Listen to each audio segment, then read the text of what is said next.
안녕하세요. 자, 이번 주도 시험 보시느라고 고생 많으셨습니다. 자, 이번 주는 이제 우리 36회 새로운 패턴의 문제 해서 보통 그 한 문제도 여러분들이 소화하기 어려운데 이번에 그 새로운 패턴 두 문제를 내서 1번 문제하고 2번 문제의 어떤 분석 이런 것까지 같이 이번 시간에 한번 살펴보도록 하겠습니다. 자, 먼저 이번 시간에 등장한 그 판례 쟁점 이런 것도 한번 살펴보시면 되겠고요. 여러분 그 7번 파일을 보시면은 거기에 자세하게 우리 판례에 대한 분석이 자세히 나와 있다 이렇게 보시면 되겠습니다. 자, 이번 주에 그 중요한 그 판례 쟁점은요, 2015도 58645 판결이 되겠습니다. 여러분들 그 생활대책에 관련된 내용에 있어서는 우리 그 법률에 규정되어 있지 않고 우리가 이제 판례와 우리 사업시행자의 지침에 의해서 우리가 생활대책이 행해지고 있는데, 어쨌든 그 판례에서 생활대책이 정형화되어 있기 때문에 우리 이주대책과 달리 생활대책이 어떤 법리를 갖고 있는 것인지, 자, 이 부분에 대해서 이번 시간에 한번 살펴보도록 하고요. 그 다음에 이제 출제 가능성 51%, 2020도 50324 사건이 되겠습니다. 자, 2대 1차, 2대 2차. 이게 뭐예요? 이주대책 1차 결정은 처분으로 보고, 이주대책 2차 결정은 각하를 했죠. 그래서 대법원에서 이주대책 제2차 결정도 처분이다 이렇게 본 사건인데요. 이 사건의 특징이 뭐냐면, 우리가 재결 신청 청구 거부에 대해서 우리가 재결 신청 청구에 대한 신청 기간이 이제 도과한 사건과 동일한 법리를 갖고 있습니다. 그래서 그것이 실제로 신청 기간이 도과했는지와 이게 거부가 처분인 거, 요 쟁점은 요게 우리가 소송 요건과 그 다음에 본안 판단의 차이점이 있다 이렇게 보고 있고, 마찬가지 요 이주대책에 대한 2차 결정도 같은 법리로 지금 재결 신청 청구 거부와 같은 법리를 지금 보여주고 있습니다. 자, 그 다음에 이제 우리 세 번째 판례에서 여러분들이 이제 이거는 우리가 전에 공부를 했어요. 2019도 13010, 2019도 1001 사건도 비슷하죠. 주거이전비를 지급하지 않았을 때 명도를 거부했다 그러면 이게 무죄라는 이제 판결이 있고요. 그 다음에 최근에 나온 2022도 493 사건이 있습니다. 요거는 아주 특징적인 건데요. 바로 유대책을 해 주지 않았을 때 이것도 이제 무죄다, 무죄 취지에 파기환송을 했는데요. 지금까지 우리가 주거이전비 시행규칙 54조 제2항은 강행 규정이다. 이를 위반했을 때 이를 어기면은 이제 무효다 이렇게 보고 있고, 실제 이거에 대해서 형사 사건에서도 무죄를 이제 판시한 사건이 있고요. 그다음에 2022도 493의 경우에도 자, 이주대책을 해주지 않았을 때, 그렇죠? 우리가 이 토지보상법 43조 95조의 이 위반으로 했을 때, 명도를 하지 않았을 때 이 경우에도 마찬가지 이주대책도 강행 규정이기 때문에 우리 형사 사건에서도 이거를 무죄로 판시한 아주 특이한 판례 내용이 되겠습니다. 아무래도 우리가 생활의 어떤 삶을 중시하는 어떤 대법원의 우리 공익사업에 있어서 우리 그 살고 있는 우리 소유자라든지 또 세입자들의 삶의 터전을 굉장히 중시하는 대법원의 아주 획기적인 판결이다 이렇게 볼 수 있겠고요. 2023도 61349 판결, 이것도 좀 획기적인 판결이죠. 처분서의 추가 변경에 관련된 쟁점에 있어서는 기본적으로 기본적 사실관계의 동일성, 우리가 기사동 사시행 이렇게 여러분들 숙지하고 있죠. 그래서 기본적 사실관계의 동일성은 법률적 평가 이전에 사회적 사실관계의 동일성, 시간적 장소 근접성, 행위의 태양 결과의 동일성, 이렇게 우리가 있을 때 처분서의 추가변경 인정된다 하는데, 2023도 61349 판결에서는 처분 상대방이 명시적으로 동의하는 경우 첫 추변, 명동 이렇게 외우시면 되겠습니다. 그래서 명시적으로 동의하는 경우에는 어떻게 돼요? 이 기사동 사시행, 그렇죠? 여기 없더라도 처분서의 추가변경이 가능하다 이렇게 보고 있고요. 2002-9-43461 사건, 이게 이제 사건 번호 다죠. 이 민사사건입니다. 그래서 농업손실보상에 관련돼서 민사사건을 처음에 제기한 거죠. 대법원은 이를 뭘로 봤습니까? 자, 농업손실보상에 대해서는 공법상 권리고 이를 통한 쟁송 절차는 행정소송에 의해야 된다라고 하는 대표적인 판결이 되겠고요. 그 다음에 2022도 34913, 이것도 출제 가능성이 매우 높죠. 그래서 시설 콩나물, 그래서 요 판결에 대한 농작물 실체소득 인정 기준의 이제 법규성 논의와 아울러 이것을 그 실체소득 기준에 없을 때 그러면 이거를 어떻게 판단할 것이냐. 그래서 대법원 판례는 이걸 이제 예시적인 규정으로 봐서 요거를 유추정해서 보상할 수 있다 이렇게 판결이 나온 바가 있고요. 우리가 농업손실보상 관련돼서 대표적인 세 개의 판례 판례인데요. 2019도 32696 요 사건은 2013년 4월 25일 우리가 법령이 개정이 됐습니다. 오이하고 겉벌이하고 180배 차이가 나죠. 그래서 슈퍼맨이 아닌 다음에는 그 일정 경작지 안에서 이게 180배 이상 차이가 날 수가 없기 때문에 평균 생산량의 2배를 상한으로 해서 보상을 해야 된다라고 하는 법령이 규정이 개정이 되는 상황 속에서 당시에 어떻게 나왔습니까? 우리가 그 사업인정이 있었고 보상계획 공고가 나왔는데 그럼 이게 소급비법 아니냐라는 문제 제기가 있었는데 대법원에서는 이게 소급비법 아니고요. 왜냐하면 보상계획 공고 당시에 협의나 재결이 있지 않았었기 때문에 보상이 완료되지 않은 상황에서 이러한 법령의 개정은 진정 소급비법에 해당하지 않는다라고 판시하고 있습니다. 자, 그 다음에 이제 8.14 요걸 통해 가지고 우리가 보상입법 부작위원설 이런 것들이 나왔다고 그랬죠. 개발제한구역에 관련된 구도시계획법 제21조에 관련된 헌법재판소의 해석이 되겠습니다. 여기서 우리가 특별한 희생, 우리가 형식적 기준설, 실질적 기준설 여기서 이러한 그 특별한 희생과 사회적 제한에 대한 해석을 8.14에서 내줬다 이렇게 보시면 되겠고요. 2001-7209 요 사건은 이제 가설건축물, 제주도 신발공장 사건인데요. 가설건축물을 통해 가지고 거기서 이제 소유자는 보상이 안 될 뿐만 아니라 세입자의 경우에도 거기서 영업을 하는 케이스에 있어서는 보상이 되지 않는다라는 대표적인 판례 내용이 되겠고요. 근데 무허건축물의 경우에는 사업인정고시일 등 1년 전부터 사업자 등록한 세입자의 경우에는 또 이거를 보상을 한다 이렇게 지금 규정이 되어 있습니다. 그런데 특이하게도 가설건축물에 대해서 연장허가를 받지 않는 경우에 이게 무허건축물이 됐다 이랬을 때는 또 이것이 무허건축물 내에서 영업을 하게 되면 또 이게 보상이 되는, 그래서 적법하게 계속 가설건축물에 대한 연장허가를 받은 사람은 보상이 안 되고 그냥 무허가대로 해서 세입자가 영업을 한 경우에는 또 보상이 되고, 이런 것에서 형평성의 문제가 제기돼서 실제 우리의 실무에서도 그렇고 출제가 우리 법규에서도 출제가 된 바가 있습니다. 자, 그래서 이번에 요 쟁점 판례들을 한번 아주 새로운 유형의 36회의 주장 1, 주장 2 새로운 패턴에 보통 제가 한 문제만 내는데 두 문제를 출제해가지고 여러분들 굉장히 어려움이 있었다 생각이 들고요. 그래서 이걸 잘 한번 적응을 해보시면 좋을 것 같고 판례를 통해서 아주 좋은 문제들을 여러분들이 학습을 해서 요것을 잘 숙지하시면은 좋은 성적을 받을 수 있다 이렇게 생각이 듭니다. 자, 먼저 그러면 1번 문제 들어가 보도록 하겠습니다. 자, 1번 문제에서 여러분들이 이 사실관계가 상당히 기는데요. 자, 문제 물음 1번에서 자, 토지보상법의 이주대책과 그 다음에 대법원 판례에서 적시하는 생활대책 이렇게 딱 나왔잖아요. 그래서 이거는 뭐 사실상 해당 문제가 이제 이주대책에 관련된 문제였구나. 그래서 이주대책에 관련된 요 쟁점을 먼저 여러분들이 파악을 해서 쓰시면 되겠습니다. 자, 토지보상법상의 이주대책. 그런데 이게 생활대책이네. 그러면 요 생활대책은 우리가 분명히 이거 여러분들이 그 생활보상이라고 쓰신 분들 많을 건데요. 요게 생활보상의 범주 내에 있는 겁니다. 그렇죠? 생활보상의 범주 내에 이주대책하고요. 이주대책하고 그 다음에 생활대책이 있는 거예요. 생활대책이. 그렇죠? 그래서 요거를 처음 들어보신 분도 계실 수 있는데, 생활대책이라는 것은 이주대책은 주거용 건축물 제공자에게 주는 것이고요. 생활대책은 영업용, 상업용 이런 분들한테 주는 거죠. 그래서 요거는 그 약수령으로 이렇게 여러분들이 이거 과거에 이제 출제가 된 바들도 있고요. 잘 여러분들이 숙지해서 정리를 해주시면 좋을 것 같고요.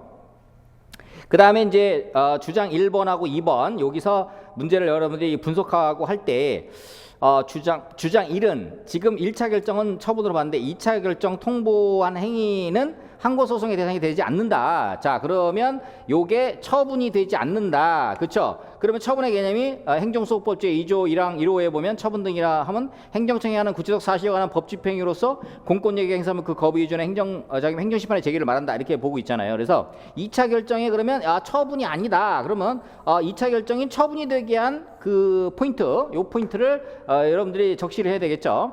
이 수용 재결 신청 청구 거부에 관련돼서는 이게 거부가 처분이 대한 요건에서 공권신 이렇게 정리를 했는데, 자, 2차 결정에 관련돼서는 이 부분에 대해서 사실관계라든지 요 내용들을 보면은 2차 결정에 대한 부분이 과연 이게 처분인가 이 부분에 대한 분석이 이루어져야 되겠습니다. 그래서 그 분석 처분인지 여부를 분석해 가지고 여러분들이 요 부분을 이제 그 논리를 논증을 해줘야 좋은 점수를 받을 수 있겠는데, 이게 이제 2020도 50324 요 판례가 딱 있습니다. 그렇죠? 요 판례가 딱 있어가지고 요 판례를 가지고 적시를 해주시면은 되겠다, 이렇게 보시면 되겠고요. 주장 2 같은 경우도 자, 수용 개시 이후에 인도 이전을 하지 않았어요.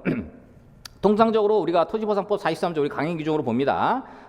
우리가 그 돈 받았어요. 그러면 나가야죠. 나가야 되는데 안 나간 거예요. 지금 95조의 2호 위반으로 해서 위법하다라고 봤는데, 자, 이 사람이 지금 사실관계에 보면은 장기간 해당 집에 거주를 해 왔는데도 불구하고 이주 대책을 실질적으로 해주지는 않았어요. 그렇죠? 농사를 지으며 생계를 유지해 왔는데 실질적으로 이주 대책을 해주지 않아가지고 지금 명도를 하지 않은 사건이죠. 그러면 요거 여러분 처음에 생각했을 때는 아마 그 주거이전비를 생각하셨을 거예요. 그렇죠? 근데 주거이전비 플러스 요것도 뭐 같은 법리긴 해요. 주거이전비 지주 안 해가지고 버텼다, 이거 무죄도 하는데 2022도 493 여기서 딱 떨어지는 이주대책에 대한 딱 떨어지는 판례가 있으니까 그 판례를 가지고 여러분이 법리를 그 논리를 끌고 가시면은 되겠습니다. 자, 3페이지에서 토지보상법상 이주대책 78조 제1항 토지보상법 제1상 이주대책이란 공익사업의 시행으로 인하여 주거용 건축물을 제공함에 따라 생활의 근거를 상실하게 되는 자에 대하여 사업시행자가 대지를 조성하거나 주택을 건설하여 공급하는 것을 말한다. 그래서 우리가 이제 실질적으로 이주대책의 유형이라고 그러면 세 가지 유형이 있죠. 새로운 이주단지를 조성해주는 방법. 그래서 새로운 이주단지를 조성해줄 때 거기에 생활기본시설 까지 해줘야 된다. 그래서 78조 1항, 78조 제4항은 강행 규정이다. 이런 거고요. 두 번째에서 유형이 뭐냐면 특별 공급을 하는 거예요. 그러니까 택지개발지구에 거기에 있는 그 주거건축물 소유자가 거기에 수용이 됐어요. 그런데 그 택지개발지구에서 아파트 건설하는데 거기 아파트 건설할 때 아파트 입지권이나 택지 분양권을 준다. 이게 이제 특별 공급의 형태거든요. 그래서 두 번째 형태가 이제 특별 공급 형태로 주는 거고, 세 번째 형태는 그냥 돈으로 주는 거예요. 이 종착금. 그래서 광범위한 형태로 보면 새로운 이주단지 조성, 그 다음에 특별 공급. 우리가 대표적으로 얘기하는 특별 공급의 수분양권을 주는 거죠. 세 번째 케이스가 이주 정착금을 주는 건데, 보통 이주 정착금은 별도로 법령에 규정이 되어 있습니다. 그래서 우리가 건축물에 대한 이주대책 하면은 새로운 이주단지 조성, 특별 공급. 그래서 우리가 뭐 실무에서는 그냥 이주대책 하면은 이제 특별 공급, 수분양권 이렇게 실무적으로 이제 말하고 있죠. 실제 법령에서도 그렇고 판례에서도 그렇고 그냥 수분양권을 일괄적으로 표현을 하고 있습니다. 근데 이제 여러분들이 이론적으로는 알고 있어야죠. 그 세 가지 유형이 있다는 거를 광범위한 범위에서. 그래서 3페이지 18조 1항에서 사업시행자는 공익사업의 시행으로 인하여 주거용 건축물을 제공함에 따라 생활의 근거를 상실하게 되는 자를 위하여 대통령으로 정하는 바에 따라 이주대책을 수립 실시하거나 이주정착금을 지급해야 된다. 그렇죠? 이렇게 보고 있고요. 사항도 별표 쳐놓으시고 기억해 두셔야겠죠? 이주대책의 내용은 이주정착지에 대한 도로, 급수시설, 배수시설, 그 밖에 공공시설, 우리가 뭐 있어요? 가스, 그 다음에 전기 뭐 이런 거 있죠. 공공시설 등 통상적인 수준의 생활기본시설이 포함되어야 하며 이에 필요한 비용은 누가? 사업시행자가 부담한다. 그렇죠. 이것도 기억을 해두시고요. 그 다음에 이주대책에 하면은 여러분들이 이제 빼먹을 수 있는데 우리 주거용 건축물 이주대책만 있지만 공장부지 제공자에 대한 이주대책이 있습니다. 해당 문제는 물론 주거용 건축물에 대한 이주대책으로 문제 내기를 했어요. 그런데 이것도 있다는 거 여러분들이 좀 알아두시면 좋을 것 같고요. 이주대책에 대한 수립 요건과 그 다음에 우리가 이주정착금에 대한 지급 요건, 시행규칙 53조 여기까지 좀 알아두세요. 그래서 40조 제2항 본문에서 국토교통부 영이 정하는 부득이한 사유란 다음과 같은 언어 하나에 해당하는 경우를 말한다. 이게 이제 개정이 됐습니다. 최근에 이제 개정이 돼서 이런 부분들이 지금 반영이 돼 있고요. 이거 참고해서 보시면 좋을 것 같고, 그 다음에 이주대책에 대한 대상자 요건이 있습니다. 그래서 주거용 건축물 제공하는 자, 그렇죠? 공장부지 제공자, 그렇죠? 이런 포인트 하시면 되겠고, 그 다음에 구체적으로 이주대책에 대한 절차로 보면 사업시행자가 이주대책 계획을 수립하면은 우리가 관할 지방자치단과 협의하는 이유가 뭐냐면 동사무소, 그렇죠? 주민센터, 그 다음에 소방서, 경찰서 이런 것들이 있어야 되기 때문에 지자체장하고 협의를 보통 합니다. 그렇죠? 그렇게 해서 당사자에게 통지하고요. 그 다음에 아까 내용 78조 제4항에 보면 도로, 급수시설, 배수시설 이런 거, 그렇죠? 이런 부분들에 있어서 이런 것들이 이제 포함되어야 한다. 이런 부분 보시면 되겠고, 그 다음에 여러분들이 그 키포인트가 판례에서 적시하는 생활대책 이렇게 표현을 하고 있습니다. 그래서 이 생활대책에 관련된 부분에 있어서는 판례에서 한다? 아, 그러면 이게 생활보상으로 얘기한 게 아니라 이게 색다른 유형의 내용이구나, 이렇게 여러분 이제 딱 감지를 해야 되겠죠. 그래서 공익사업의 시행으로 인해서 영업용, 상업용 시설을 운영하던 자가 종전의 생활 기반을 상실하게 되는 경우 그 생계의 계속성을 보장하기 위해서 사업 시행자가 수립 실시하는 비금전적 보상 내지는 조치, 이런 거를 우리가 생활 대책이라고 한다. 그렇죠. 대표적인 유형으로는 근린생활시설 용지라든지 근린상업용지 공급, 일정 규모의 상가용지 우선 공급, 그렇죠. 생활대책 용지의 분양권 부여, 뭐 이런 것들이 대표적인 내용이 있는데, 여기 이제 특징이 뭐냐면 토지보상법에는 명문의 규정이 없고요. 대규모 공익사업에서 판례에서 인정하고 있는 것처럼 그런 부분하고 그 다음에 사업 시행자의 내부 지침에 따라서 행해지고 있다. 이 부분 체크해서 알아두시면 되겠습니다. 결국은 생활대책의 경우에도 우리 판례가 적시하는, 그러니까 법률에 명시된 손실보상 항목으로 되어 있지는 않아요. 그러나 헌법제 판례에 보면은 헌법제 23조의 정당보상에 포함되는 일종으로 이렇게 평가하고 있습니다. 그래서 이 부분에 대해서 여러분들이 참고적으로 봐두시면 되겠고, 그 다음에 이제 이 생활대책의 구체적인 내용과 대상자 선정 기준에 대해서는 사업 시행자에게 상당한 재량이 인정되고 있고, 실무적으로 제가 말씀드린 것처럼 사업 시행자의 내부 지침, 그렇죠, 생활대책 수립 지침, 이런 것들이 있어요. 그래서 사업 시행자는 그 기준일, 영업의 계속성, 공부상 용도, 실질적 이용 관계 등을 종합해서 대상자를 선정할 수 있고, 그 기준이 객관적으로 불합리하지 않는 한 사법심사의 대상이 되더라도 존중되어야 한다. 이것이 판례의 태도가 되겠습니다. 그리고 이 사람이 지금 법령에서는 대상자가 아니지만 이게 사업 시행자가 그렇게 하기로 내부적인 결정을 했어요. 그렇죠? 내부적으로 결정도 하고 외부적으로 공표를 했어요. 자, 그러면 이 대상자 제외 통보나 재심사 결과 통보는 결국은 이것도 항고소송의 대상이 되는 처분이다. 그렇죠? 생활대책에 관련돼서 이게 법령에 있는 건 아닌데 판례에서 인정하고 있지만 이것이 제외가 해준다고 생활대책 공고를 했어요.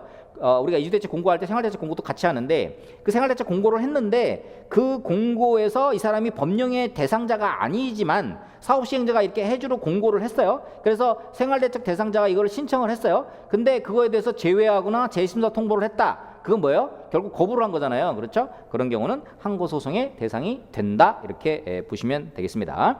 대표적인 판례가, 우리가 형제가 화해 농원을 했는데 형이 그 신용불량자여가지고 동생 명의로다가 그 화해업을 하다가 이게 이제 일정 사업인정 고실 이후에 어떻게 돼요? 형이 이제 신용을 회복해가지고 동생 명의에서 형 명의로 영위를 바꿨어요. 그렇죠? 그 사업 시행자는 사업자 등록에 명의가 바뀌었기 때문에 사업인정 고시 이후에 새로운 화해농업으로 봐가지고 생활대책 대상자가 아니다라고 통보했는데, 대법원 판례는 그 실체적인 그 관계에서 어떻게 돼요? 실체적인 동일성이 인정되기 때문에 생활대책 대상자가 하는 것이 맞다. 그래서 생활대책의 판례는 2009도 23709, 2015도 58645 이런 판결에서 이주대책 대상자 선정에 대한 이런 부분들에 있어서는 이러한 그 선정에 관련된, 그러니까 이제 생활대책을 해주기로 하고 공표를 한 상태에서 내부 절차 이런 거 아니라 이런 선정에 관련된 심사, 그 다음에 제외, 거부 이런 것들은 그 개인의 직접적인 권력에 직접적 영향을 미치기 때문에 공권력 행사로서 처분에 해당한다, 이렇게 보고 있고, 헌법재판소도 재산권 제한과 생활기반 상실의 문제이기 때문에 헌법 제23조 정당보상의 법리에서 생활대책을 파악하고 있습니다. 법령에는 지금 없어요. 입법적으로 좀 정비를 해야 될 필요는 있다, 이렇게 보고 있습니다. 그래서 이제 그러한 내용들 여러분들 참고해서 적어주시면 되겠고, 그래서 소결에다가 제가 일부러 이제 검토 내용뿐만 아니라 소결 내용을 한 번 더 적시를 해주고 있는데, 요 부분이 너무 길지 않느냐 이렇게 말씀을 하는데요. 공부 차원에서 제가 넣어드린 겁니다. 그렇죠? 그래서 그런 것들 좀 참고해주시면 좋을 것 같고요. 물음 2번에서 주장 1, 주장 2. 자, 2차 결정 통보한 행위가 항고소송의 대상이 되는 처분이냐 이렇게 물어보면요. 자, 행정소송법 제2조 1항 1호에서 처분 등의 개념을 적시해 주고요. 2020도 50324. 자, 요 코는 판례 3개 쳐주시고요. 별표 3개 쳐주시고요. 요 판례도 잘 기억해 두셔야겠죠. 자, 항고소송의 대상인 처분 7페이지 보시면, 처분이란 행정청이 하는 구체적 사실에 관한 법 집행으로서 공권력의 행사 또는 그 거부와 그 밖에 이어지는 행정작용을 말한다 하면서요. 행정청의 행위가 항고소송의 대상이 될 수 있는지는 추상적 일반적으로 결정할 수 없고 구체적인 경우에 관련 법령의 내용과 취지, 그 행위의 주체, 내용, 형식, 절차, 그 행위와 상대방 등 이해관계인이 입는 불이익 사이의 실질적 관련성, 법치행정의 원리와 그 행위에 관련된 행정청이나 이해관계인의 태도 등을 고려하여 개별적으로 결정해야 된다. 행정청 행위가 처분에 해당하는지 불분명한 경우에는 그에 대한 불복 방법 선택에 중대한 이해관계를 가지는 상대방의 인식 가능성과 예측 가능성을 중요하게 고려하여 규범적으로 판단해야 된다. 그렇죠?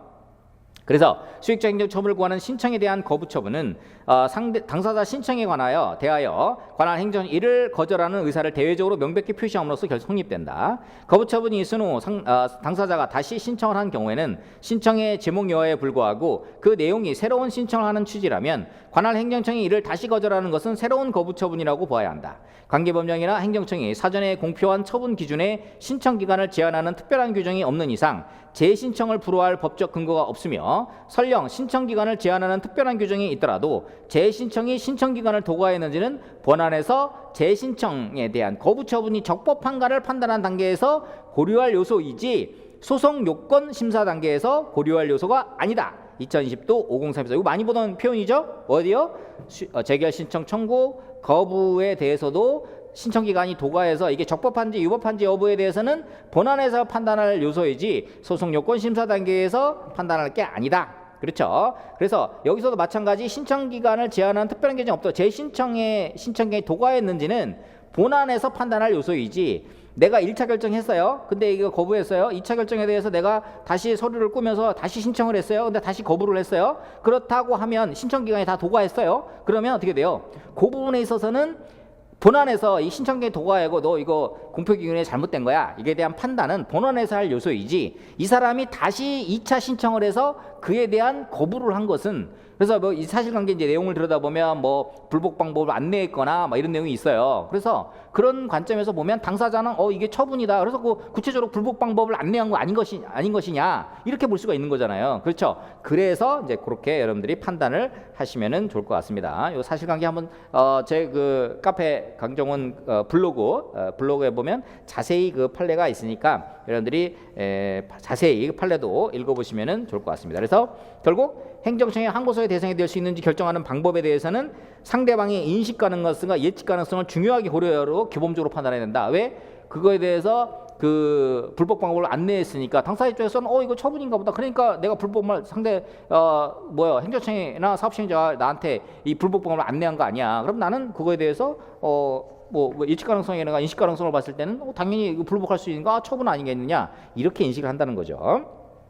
따라서 2차 결정에 대해서는 당연히 수익적 행정처분을 구하는 신청에 대한 부분이잖아요. 그렇죠? 이 거부에 대해서는 대외적으로 이미 표시를 했고 다시 신청한 경우에는 제목 여에도 불구하고 관할 행정청이 이를 다시 거절하는 새로운 거부 처분이라고 보는 것이 맞다. 이렇게 보시면 되겠습니다. 자, 여기까지는 여러분들이 많이 풀어가지고 이 정도는 내가 맞출 수 있지. 그렇죠? 근데 이제 다음 물음에서 그렇죠? 식은땀이 확 나는 거예요.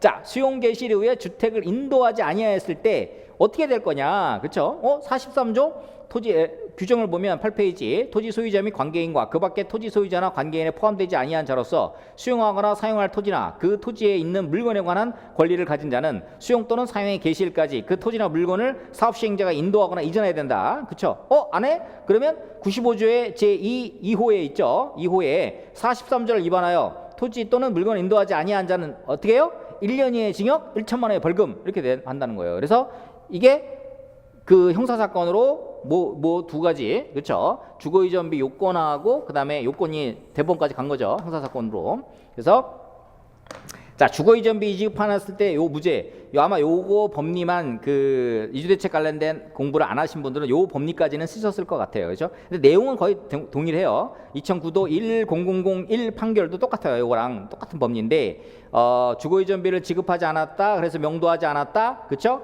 그런데 무죄 이렇게 이제 대법원 판결한 거고 그래서 세입자의 주거이전비 지급 의무 이거 강의 규정으로 보고 있고요. 그 다음에 이주대책을 제대로 해주지 않아가지고 그렇죠?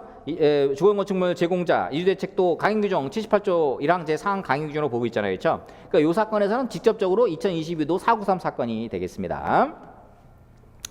자, 그래서 9페이지 보시면 자, 토지보상법 43조에서 이거는 여러분들이 거의 암기하다시피 딸딸딸 외워두시기 바랍니다. 토지 소유자 및 관계인 새롭게 나온 새로운 판례예요. 그렇죠?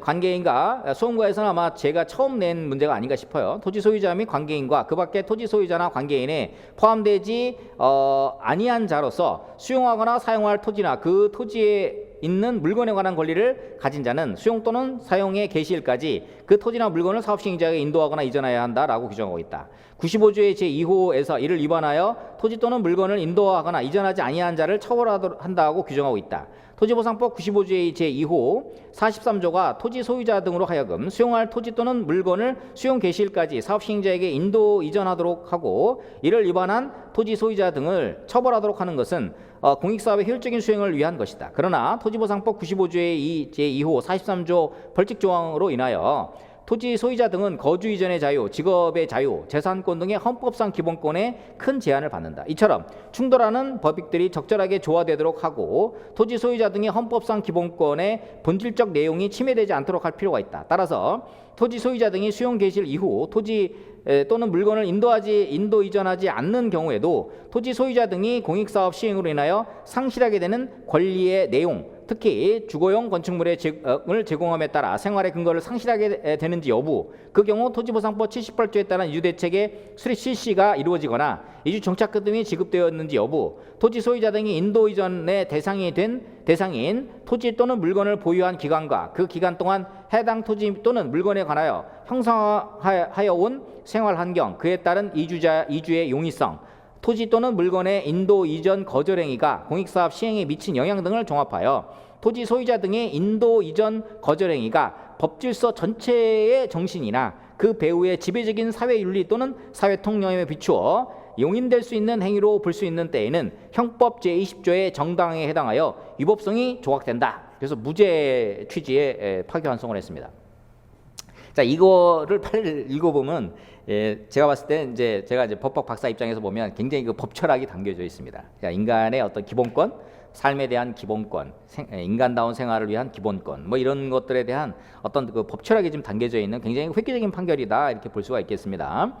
그래서 이게 이제 토지보상법에서 주거이전비가 지금 강행 규정으로 우리 이제 그 반드시 이게 이제 재결 사항은 아닌데 재결을 할 수 있고 그 다음에 공법상 당사자성으로 사업 인정하고 재결 사이에는 이제 공법상 당사자성으로 될 수가 있는 상황이 됐고 그 다음에 재결 이후에는 이거를 주거이전비 같은 경우는 제외하면 거부처분 취소소송, 그 다음에 징역을 요하면 보증소 이렇게 이제 바뀌었잖아요, 그렇죠? 근데 이제 이주대책 이 판례가 나오면서 이게 재결 사항은 아니에요, 그렇죠? 이주대책은 재결 사항은 아닙니다. 그러나 수용 개시일까지 만약에 이거를 버텼다 그랬을 때 43조 위반에 대해서 이거를 처벌할 수 없는 상황으로 간다 그러면은 이게 이제 손실보상의 영역으로 이제 들어오게 되는 그 역사적인 판결이다 저는 그렇게 봅니다. 향후에 제가 봤을 때는 이제 토지보상법이 만약에 개정이 된다 그러면은 앞으로 이제 이주대책을 해주지 않았을 때, 그렇죠? 않았을 때의 문제도 발생하기 때문에 사실상 이게 그 재결사항으로 저는 들어오는 게 맞지 않느냐 생각은 들어요. 근데 이제 아직까지 그렇게 하게 되면 여러 가지 그 어려움들이 있어서 법령에는 들어오지 못했지만 어쨌든 대법원 판례의 획기적인 그 판결을 통해서 새로운 그 이주대책의 장이 열렸다. 그러니까 이주대책이 강행 규정이다라고까지 했는데 그러면 이거를 만약에 안 주었을 때는 어떻게 되느냐에 대해서는 지금까지 그냥 민사적 관계로만 남겨놨는데 형사 관계로 해가지고 이게 됐지만 대법원에서는 피수용자 손을 들어줬죠. 그래서 앞으로 이제 이주대책에 대한 향방은 법률적으로 이제 어떻게 좀 바뀔지 모르겠습니다만 어쨌든 지금 판례로 봤을 때는 상당히 그 획기적인 판례고 제가 만약에 시험위원이다 그러면은 이 쟁점은 꼭 한번 내보고 싶은 그렇죠 이러한 쟁점이 아닌가 생각이 듭니다. 주장 1 같은 경우는 그 1차 처분, 2차 처분에 관련해서 결국 그 별도의 항고소송의 대상이 되는 처분이 아니다라는 주장은 타당하지 않다. 즉 이게 처분이다. 이런 거고요. 그 다음에 주장 2회 같은 경우는 피수용자의 뭐 거주이전에 우리 그 여기에 그 쟁점이 있었던 것처럼 거주이전의 직업 선택의 자유, 인간다운 생활을 뭐 보장할 권리, 그렇죠? 쭉 이런 거 했을 때 우리 그 법질서라든지 그 다음에 어떤 사회 윤리, 사회 통념 이런 데서 형법 제20조 정당 행위에 해당한다라서 보아서 주장 2의 경우에도 타당성이 결여된다 이렇게 보고 있는데 소결에서 10페이지 제가 일부러 이제 소결을 한 거는 우리 그 판결 이후에 설치되어 있는 그렇죠? 그런 내용을 한번 살펴보려고 일부러 제가 소개를 하나 넣었는데요. 주장 1은 여러분들이 뭐 늘 보던 거니까 요거 한번 참고해서 보시면 되겠고 주장 2 같은 경우는 자 대법원 주장 1도 같이 보죠. 주장 1 같은 경우에서 보면은 이주대책 대상자 선정에 관한 거부는 수익적 행정처분에 대한 거부 처분에 해당하고요. 1차 거부 이후에 추가 자료를 제출하여 다시 신청한 경우 그 내용이 새로운 신청이라면 재차 거부는 새로운 거부 처분이 된다. 대법원은 재신청의 형식이나 명칭이 아니라 실질을 기준으로 판단한다. 2차 결정은 추가 자료를 토대로 별도의 심사 과정을 거쳐 이루어졌고 불복 방고까지 고지가 됐습니다. 그렇죠? 이는 단순한 민원 의심이나 내부 처리 결과 통지가 아니다. 그래서 2차 결정은로 인해 갑의 법적 지위는 다시 한번 부정적으로 확정되었기 때문에 따라서 이는 항고소송의 대상이 되는 독립한 처분에 해당하고 주장 1은 판례에 반하기 때문에 타당하지 않다 이렇게 보는 거고요. 주장이 별표 쳐놓으시고요. 이게 이제 그 해당 그 판례 판결 안에 있는 말인데 상당히 그 의미가 있는 내용이에요. 지금까지 이런 그 판례는 없었다 이렇게 보시면 되겠습니다. 자, 피수용자는 10페이지 수십 년 이상 이 사건 주택에 거주하면서 인근에서 농사를 짓는 방법으로 생계를 유지해 왔어요. 그러니까 지금 피수용자죠. 피고인 이 사건 주택을 인도하는 것은 단순히 주거의 이전만을 의미하는 것이 아니라 주거 직장을 포함한 생활터전을 전부 이전하는 의미가 있다는 점. 비록 피수용자가 이주대책 대상자로 선정되기는 하였으나 대상 공소사실 기재 범행 기간 당시 주민에게 제공할 유단지 등의 분양 면적과 공공시설 범위 등이 포함된 공익사업의 실시 계획 등이 이루어지지 않았고 이주 택지 분양 공고, 분양 신청의 추첨 절차 등도 이루어지지 않아서 특정한 객체를 대상으로 하는 개별적인 권리로서의 수분양권이 부여되었다고 보기 어려우므로 피수용자는 이주대책 대상자로서 분양받을 토지의 실제 형태나 성상을 전혀 알 수 없는 상황이었다는 점. 피수용자가 이 사건 주택의 인도를 거절한 것은 주거 상실 이후에 종전의 생활 상태를 유지할 마땅한 방법을 찾지 못하였기 때문으로 보이는 점. 이와 같이 피수용자로서는 거주 이전의 자유, 직업의 자유, 인간다운 생활을 할 권리 등을 보호하기 위하여 이 사건 주택에 계속 거주하는 것 외에는 마땅한 방도가 없다고 판단하였던 것을 보이고 이러한 피수용자의 인도 거절 행위로 인하여 위 공익사업에 중대한 차질이 빚어졌다고 볼 만한 사정도 엿보이지 않는 점을 종합하여 고려해 볼 때 피수용자의 이 사건 주택 인도 거절 행위는 법질서 전체의 정신이나 그 배후의 지배적인 사회 윤리 또는 사회 통념에 비추어 용인될 수 있는 행위로서 형법 20조 정당행위에 해당한다고 보는 것이 타당하다. 그렇죠? 따라서 위 주장 2는 타당성이 없다는 거예요, 지금. 그렇죠? 그래서 이것도 꼭 좀 기억을 잘 해두시면 되겠습니다. 자, 출제 가능성 51%라고 봅니다. 자, 처분사유 추가 변경에서는 우리가 소송 도중에 공격 방어 방법을 바꾸는 거죠. 그렇죠? 이거는 여러분들이 잘 아는 내용입니다. 그렇죠? 자, 처분사유 추가 변경에 관련된 쟁점에서 즉 처분사유 추가 변경에는 뭐예요? 행정소의 항고소송 중에 당초 처분 당시에 제시하였던 처분사유 외에 사유를 새롭게 추가하거나 기존 사유를 다른 사유로 대체하는 것을 우리가 처분사유 추가 변경이라고 하는 거죠. 즉 행정처분의 적법성 판단 기준 시점을 처분시로 재현하고 처분 상대방의 방어권과 신뢰보호를 위한 법리입니다. 그렇죠? 그런데 자 새롭게 나온 판례 여기 이제 우리가 처분사유 추가 변경의 일반적인 내용은 여러분들이 쭉 검토를 기사동 사시행 처분 당시에 객관적으로 존재했던 사실 또 기본적 사실관계의 동일성 즉 법률적 평가 이전의 사회적 사실관계의 동일성 시간적 장소 근접성 행위의 태양 결과의 동일성 이런 것들이 인정됐을 때 처분사유 추가 변경이 된다 이렇게 이제 보는데 자 해당 판례 2023도 6.1349 판결에 보면 12페이지 보시면 자 대법원은 최근 2023도 6.1349 판결에서 중요한 예외를 인정했는데요. 즉 처분 상대방이 기본적 사실관계가 동일하지 않은 사유에 대해서도 동일 소송 절차에서 그 실체적 당부에 대한 판단을 받는데 명시적으로 동의한 경우 법원은 예외적으로 처분사유 추가 변경을 허용할 수 있다라고 판시하고 있습니다. 그렇죠? 자, 해당 사실관계에 보면은 지금 집단적 이주하는 거하고 그다음에 그 10호 미만에서 안 된다. 이거는 사실 내용적으로 보면 언뜻 비슷해 보이는데 이게 기본적 사실관계 동일성이 원칙적으로 인정되지 않는 내용입니다. 그렇죠? 그러나 소송 도중에 실체적 당부에 대해서 당사자가 동의를 했습니다. 따라서 대법원 2023도 6.1349 판결의 법리에 비추보면 이 경우는 예외적으로 처분사유 추가 변경이 허용되고 법원은 추가된 사유의 실체적 타당성에 대해서 판단할 수 있다 이렇게 본다는 거죠. 즉 절차적 위법성을 이유로 추가 사유를 배척할 것이 아니라 수용 대상 주택 수가 10호 미만의 요건에 대한 충족 여부에 대한 실체적 판단을 통해서 이주대책 거부 처분의 적법 여부를 판단하는 것이 타당하다. 그렇죠? 그래서 처분사유 추가 변경 12페이지에 있는 원고의 명시적 동의가 있는 경우, 그렇죠? 요 판례 별표 쳐놓으시고요. 딸 기억을 해두시면 좋을 것 같습니다. 10페이지 맨 밑에 보면 처분청이 기본적 사실관계 동일성이 인정되지 않는 별개의 사실을 들어 처분사유를 추구하는 것이 허용되지 않는다고 해석하는 이유는 행정처분의 상대방의 방어권을 보장함으로써 실질적 법치주의를 구현하고 행정처분의 상대방에 대한 신뢰를 보호하고자 하는 데 취지가 있음을 고려하면 처분청이 거부처분에 대한 항고소송에서 기존의 처분사유와 기본적 사실관계가 동일하지 않은 사유를 처분사유로 추가 변경한 것에 대하여 처분 상대방이 추가 변경된 처분사유의 실체적 당부에 관하여 해당 소송 과정에서 심리 판단하는 것에 명시적으로 동의하는 경우에는 법원으로서는 그 처분사유가 기존의 처분사유와 기본적 사실관계가 동일한지와 무관하게 예외적으로 이를 허용할 수 있다. 그렇죠? 별표 쳐놓으시고요. 딸 기억해 두시기 바랍니다. 자, 이주대책에 관해서는 28회 2번 이주민 지원 기준, 이거 순수 행정규칙입니다. 이 당시에 많은 분들이 틀렸는데 우리가 보통 소의 형태와 그 다음에 위법성 이렇게 순서대로 물어보잖아요. 근데 이 문제는 위법성을 먼저 물어보고요. 그 다음에 소의 형태를 물어봤어요. 그렇죠? 그래서 앞부분에서 위법성, 그러니까 이주민 지원 규정에 대해서 우리 토지보상법이랑 그 다음에 시행령 시행규칙에 보면은 이주민 지원 규정에 관련된 그 상위법에 어떤 근거 규정이 있습니까? 없습니까? 없습니다. 이건 근거 규정이 없음에도 불구하고 그러면 이주민 규정을 새로 만들었어요. 이거 행정규칙이죠? 자, 행정규칙에 관련된 부분에 있어서 이걸 가지고 추가적 요건을 해가지고 배제해버렸다. 그쵸? 원래 행정규칙은 법규성이 없는 겁니다. 그쵸?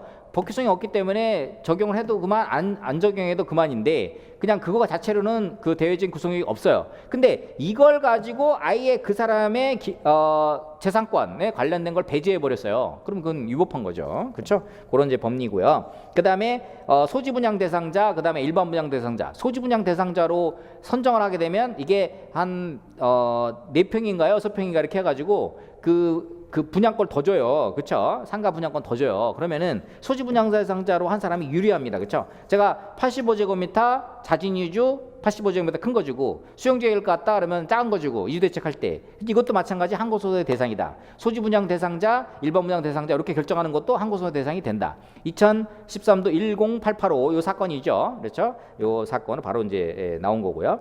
그다음에 처분사유 추계 변경 관련돼서 우리 징계 관련돼서 첫 추변이 한번 나온 바가 있습니다. 첫 추변이 나온 바가 있고, 그 다음에 이주대책 관련돼서 첫 추변에서 한번 나온 바가 있고요. 그래서 첫 추변으로 해서는 이제 29회, 27회 두 번 나왔습니다. 두 번 나왔는데 여기서 딱 여러분들이 핵심적으로 정리해야 될 게 뭐냐면은 바로 처분 상대방이, 그쵸? 기사동 사시행위 원칙이지만 처분 상대방이 명시적으로 동의하는 경우에는 첫 추변이 가능하다. 이거 꼭 좀 잘 기억해 두시기 바랍니다. 행정법으로 나올 수 있는 거다. 그러면 우리가 가끔 가다가 행정법 범죄로 나오는 것 중에 이제 성결 문제 30회 한번 나왔고요. 그쵸?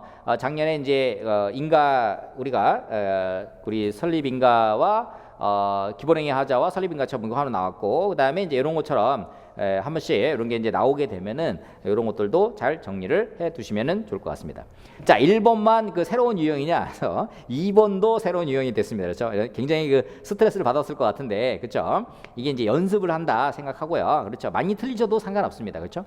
우리가 이기 때는 이제 많이 틀려도 상관없고 여러분들이 연습을 한다 생각하고 편안한 마음으로, 그렇죠?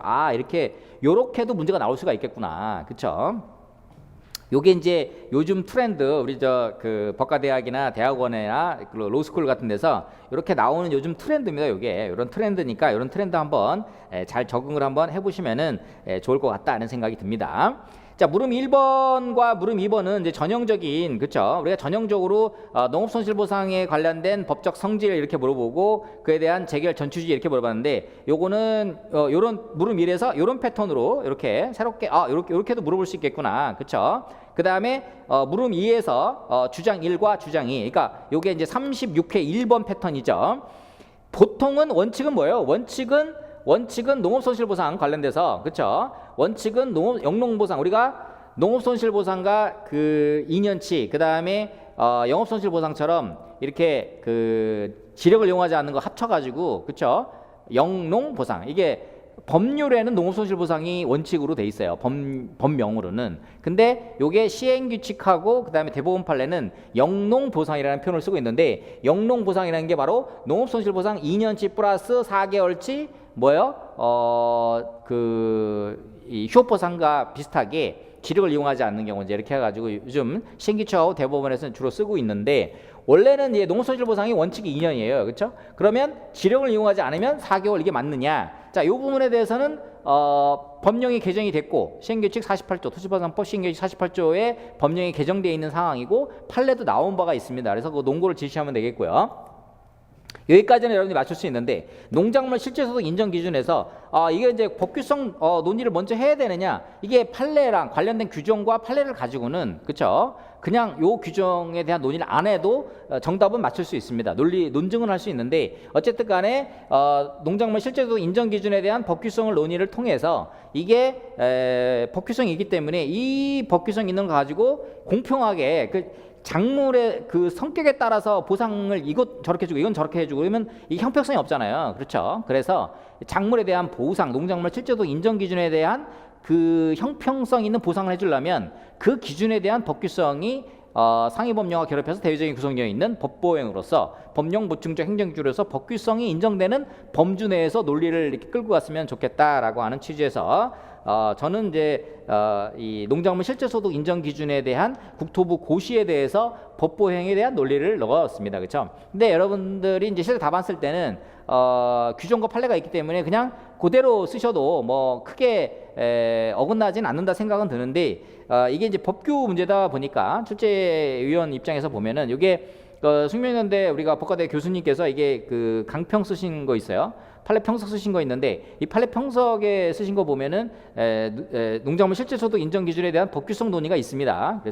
그래서 이 우리 법규는 어떻게 보면은 이제 법학의 어떤 대외적 구속력에 대한 부분이 1차적으로 규명이 돼야 그걸 가지고 그거에 대한 적용과 해석을 우리가 2차적으로 하는 거잖아요. 전문가들의 2차적인 해석이기 때문에 이 부분이 제 개인적인 생각은 판례는 없지만 제 개인적인 생각은 들어가는 것이 맞지 않느냐 생각이 듭니다. 그래서 여러분들이 혹시 이번 시험 보다가 2기 4주차 보다가 빼먹었으면 다음번에는 간략하게라도 농작물 실제소득 인정 기준에 대한 법규성을 언급하시는 것이 득점에 유리하다라는 생각을 갖게 됩니다.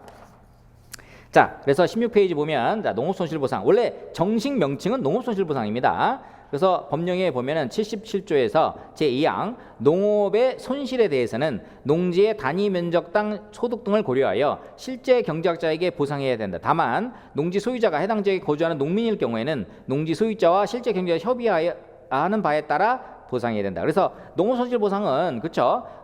우리가 물적 기준, 인적 기준, 그렇죠. 후일 불점 농이 하고 협의하고 협의가 안 되면 경작자에게 그리고 그렇죠. 근데 원래 이제 경작자에게 주는데 그 경작자와 토지 소유자가 한 동네 살고 있어요. 그렇죠. 같은 동네 살고 있으면은 원래 이제 품앗이라 그래가지고 남편이 돌아가셨어요. 남편 친구와 같이 이게 어머니가 같이 농사를 졌어요. 근데 갑자기 공익사회 편입이 됐어요. 그러다 보니까 원래는 이제 경작자에게 주는데 시골 같은 경우는 품앗이를 많이 하다 보니까 이게 한 동네에서 그 품앗이를 해서 누가 얼마만큼 기여도 판단이 어려우니까 협의를 하면 협의한 대로 주고 협의가 안 되면 각각 50%씩 주도록 하는 이러한 규정이 있다는 거 보시면 되겠고 뭐 일단 뭐 그거는 이제 참고적으로 여러분이 보시면 되겠고 여기서 이제 핵심 포인트가 뭐냐면 토지보상법 시행규칙 48조의 규정이 개정된 내용이에요. 그 면적의 단위 경작당 3년간 실제소득 평균 2년치를 곱해 준단 말이야. 그죠? 그래서 여기서 이제 개정이 되고 실제 법령이 정비된 게 뭐냐면 16페이지에서 시행규칙 48조 토지보상법 시행규칙 48조 제1항 1호 이거요. 1호 이거 그쵸? 1호 2019도 32696 이거 그쵸? 단위 면적당 실제소득이 통계법 제3조 3호에 따른 통계 작성기관이 매년 조사 발표하는 농축산물 소득 자료집의 장목별 평균 소득의 2배를 초과하는 경우, 2배 초과하는 경우에, 그렇죠? 요거의 경우는 해당 장목별 단위 면적당 평균 선생량의 2배. 슈퍼맨이 아닌 다음에는 일반적인 경작 면적에서 2배 이상 사실 생산하기 어렵습니다. 그렇죠? 슈퍼맨 아닌 다음에는. 그래도 실제소득 2배는 주겠다는 거예요. 그렇죠? 단위 경작 면적당 어떻게 돼요? 실제소득이 현저히 높다고 농작물 실제소득 인정 기준에 에서 따로 배수를 정하고 있는 경우는 그에 따른다. 그렇죠? 2배를 판매한 금액을 단위 면적당 실제소득으로 보아 이에 2년분을 곱하여 산정한 금액. 그렇죠? 자, 2019도 3.269력에서는 평균 생산량의 2배를 상한으로 하는 거. 이렇게 법령을 개정한 것은 소급이법에 해당되지 않고 비례 원칙이라든가 유인법의 한계, 정당 보상의 원칙에 위배되지 않는다. 이렇게 판시한 거. 이거 과거의 판례니까. 근데 뭐 이미 이제 2013년 4월 25일 개정된 사건이다 보니까 요거에 대해서는 여러분들이 참고적으로 봐두시면 되겠고, 이번 그 문제에서는 48조 2항 제2호 농작물 실제소득 인정 기준에서 직접 해당 농지의 지력을 이용하지 아니하고 재배 중인 작물을 이전하여 해당 영농을 계속하는 것이 가능하다고 인정하는 경우 단위 면적당 실제소득, 그쵸? 실제소득에 어떻게 돼요? 4개월분을 곱해서 산정한 금액, 가로에서 제1호의 요건에 해당하는 경우는 제1호에 따라 결정된 단위 면적당 실제소득을 말한다. 4개월분을 금액을 곱해서 준다. 이렇게 보고 있는 거죠. 그래서 여기서 보면은 요게 보면은 이 구황작물, 그쵸? 감자, 고구마, 이거는 이제 땅에다가 심어가지고 하잖아요. 그래서 벼는 여기 땅에다가 이제 뿌리를 두고 이렇게 하는 거 아니야, 그치? 근데 요게 이제 지력을 이용하는 거고, 우리가 이제 하우스 이렇게 있어요. 하우스가 있는데 여기다가 이제 단을 세워가지고, 그쵸? 이렇게 단을 세워서 이렇게 하는 경우가 있죠. 이렇게 단을 세워서 하는 경우가, 이렇게 단을 세워서 이 시설 콩나물 재배업 같은 경우도 공중에다가 이제 그 콩을 놓은 다음에 여기 위에다가 물을 쏴줘가지고, 그쵸? 이 콩나물 시설 콩나물 재배업 이런 게 있고, 또 하나 이제 뭐 각종 우리 느타리 버섯 같은 거 종균으로 하는 느타리 버섯 같은 경우도 이렇게 이렇게 단대를 만들어가지고 위에다가 종균을 넣고 위에다가 물을 뿌려가지고 그 뭐 2, 3일에 한 번씩 계속 이 버섯을 따는 거잖아요, 그렇죠? 그러면 이제 여기서 뭐 땅에다가 심어가지고 하는 건 아니잖아, 버섯, 그렇죠? 이러한 그 시설 콩나물 이런 것들은 땅에다가 심는 게 아니라 그게 그 공중 부양돼 가지고 뭐 비닐하우스라든지 그 하우스에다가 거기다가 하고 공중 부양으로 이게 하는 거란 말이에요, 그렇죠? 물론 이제 땅에 기운이 올라오는 건 맞지, 그렇죠? 땅에 기운이 올라오는 건 맞는데 그것을 이제 그 실제로 이게 뿌리가 땅에 들어가 가지고, 그렇죠? 이렇게 키우는 것과 다르다 해서 이게 이제 자유롭게 이동이 가능하기 때문에 그거는 이 영업손실 보상처럼 줘야 된다라고 하는 거죠. 과거에 제가 신비디움 관련돼서 그것도 이제 그 비닐하우스에서 키우는데 그 부분에 대해서 이게 그 이제 소유자는, 그러니까 경작자는 2년치를 보상해 달라, 그렇죠? 아니다, 이게 사업 시행자는 이게 그 이동이 용이하기 때문에 영업손실 보상을 해줘야 돼. 그래서 2년치 영업손실 보상, 그 다음에 4개월치 휴업보상 이런 식으로 해가지고 이렇게 같이 이게 냈어요, 법원에다가. 그래서 재판부에서 판단하는데 이제 정부에다가도 국토부에 이게 법령이 지금 미흡하다, 그러다 보니까 이제 현장 갈등이 되게 많으니까 법령을 정비해다. 그래서 그 당시에 이제 제가 건의도 많이 했었는데 이게 이제 지력을 이용하지 않는 게에는 이제 4개월치로 이렇게 법령이 정비가 된 바가 있습니다. 그래서 이 부분도 여러분들이 잘 체크해서 보시고, 이게 농업손실보상은 결국은 이제 일시손실보상인데 유기체적인 생활보상의 형태도 성격이 일부 있다, 이렇게 보고 있습니다. 17페이지 보시면은 2009 다 사건번호 다죠, 다 사건번호 다. 여기 보면은 민사사건입니다. 민사소송으로 제기했어요. 근데 자, 대법원은 이걸 어떻게 판단했느냐? 자, 17페이지 보면은 토지보상법은 농업손실에 대한 보상, 축산업 손실보상 평가, 잠업 손실평가에 관하여 규정하고 있다. 위 규정에 따라 농업손실보상 청구권은 공익사업의 시행 등 적법한 공권행사에 의해 재산상의 특별한 희생에 대하여 전체적인 공평부담 견지에서 공익사업 주체가 그 손해를 보상해주는 손실보상 일정 동그라미, 공법상 권리 동그라미 분명하므로 그에 관한 쟁성은 민사소송이 아니라 보다 행정소송 절차에 의하여 할 것이고, 위 규정들과 토지보상법 26, 28, 30조, 34조, 50조, 61조, 83조 내지 85조 규정 내용 및 입법 취지 등을 종합해보면 공익사업으로 인하여 농업 손실을 입게 된 자가 사업 시행자로부터 토지보상법 77조 2항에 따라 농업 손실에 대한 보상을 받기 위해서는 토지보상법 34조 50조 등에 규정된 재결 절차를 거친 다음 그 재결에 대하여 불복이 있는 때 비로소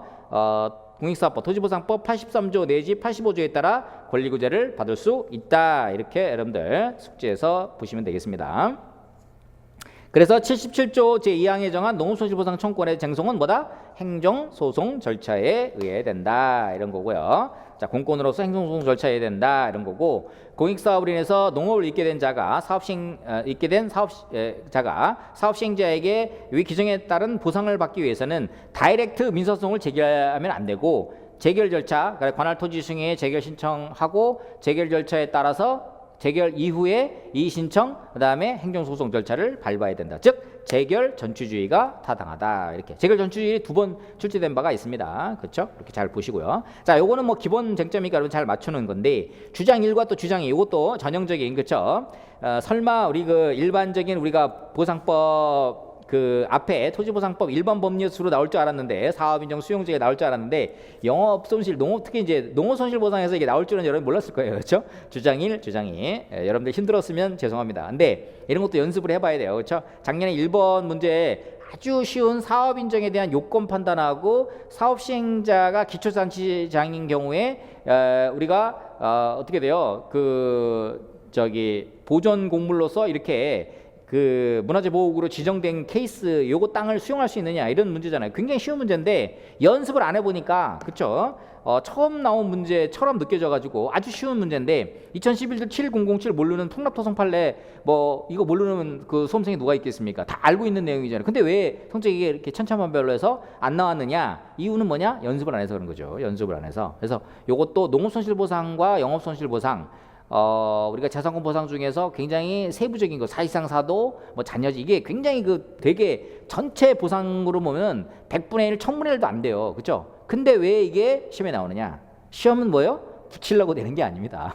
시험은 우리 전체 보상의 영역에서 1000분의 1밖에 안 되는 농업손실보상, 사실상 사도, 잔여지, 영업손실보상 1000분의 1밖에 안 되는 이거를 왜 시험을 내냐? 0.1%를 왜 시험에 내느냐? 이거는 시험을 붙여주기 위해서가 아니라 어떻게 돼요?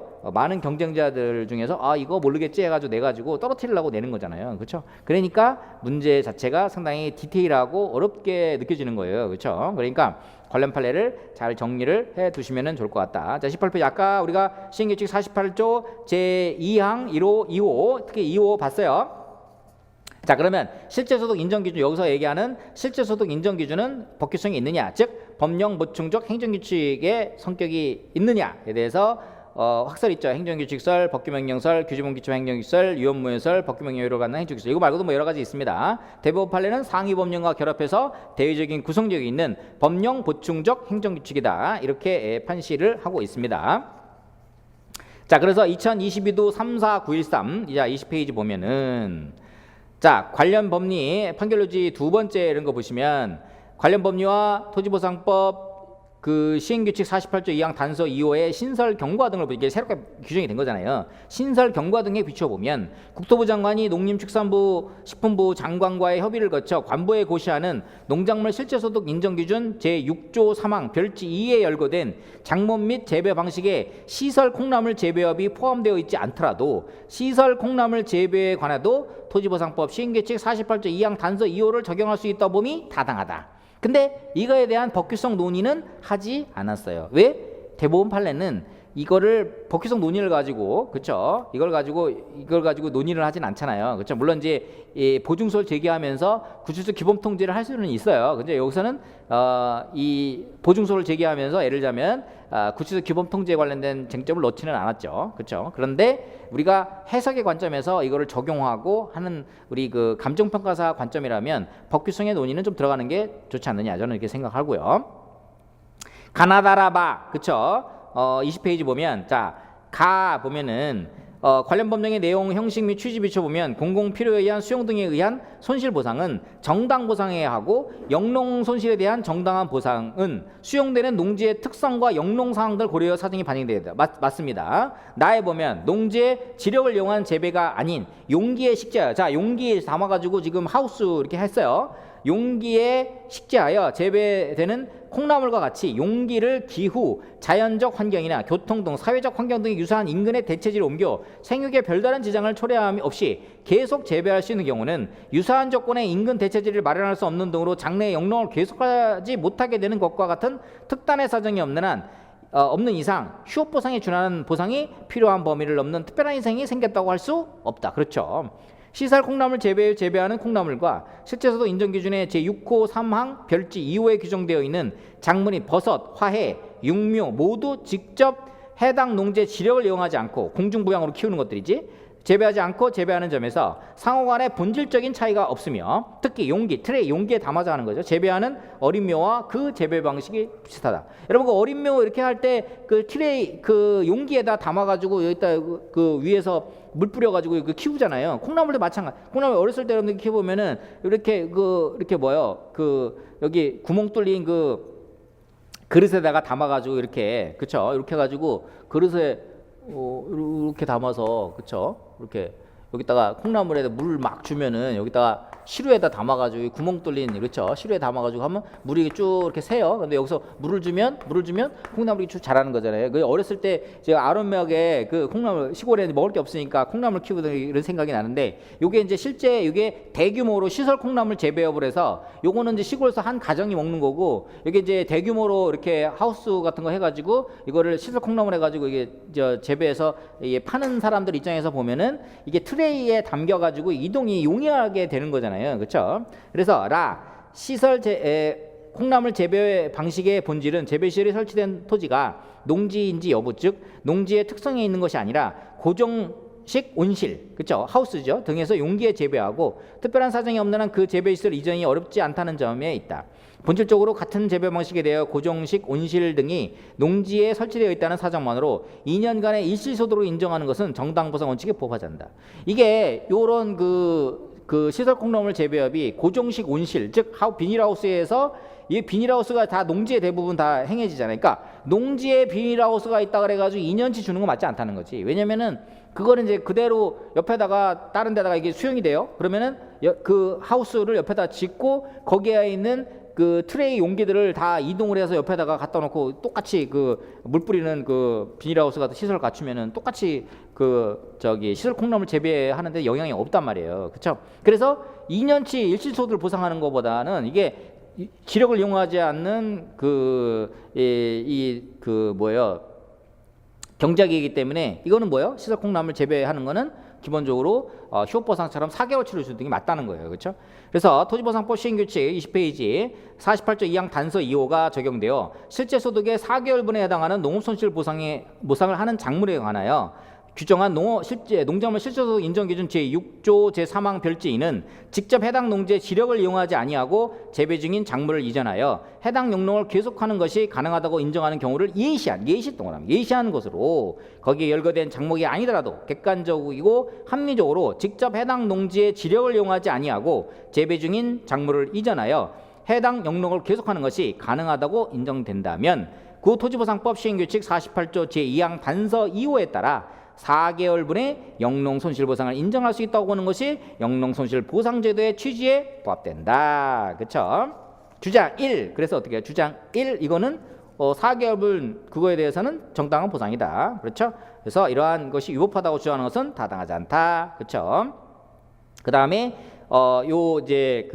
형평성 있는 보상이 이루어져야 되니까 농작물 실제소득 인정 기준에 대해서는 대외적 구성력이 있는 법령 보충적 행정 기초로서 원칙적으로 2년간의 이실소를 보상을 하더라도 4개월분, 그쵸? 4개월분의 보상이 되는 것은 이게 지력을 이루지 않는 것이 법령에 규정이 되어 있고 그거에 따라서 실제소득 인정 기준은 실질적인 기준표를 고시를 통해서 만들어 가지고 지급하는 거란 말이에요. 그렇죠? 따라서 이게 상위법과 결합해서 대외적 구성력이기 때문에 그대로 그냥 4개월치 지급하는 것이 합당하다 이렇게 보는 거고요. 주장 2에서 결국은 실제소득 인정 기준이 지력을 이용하지 않는 재배 방식이 어떻게 돼요?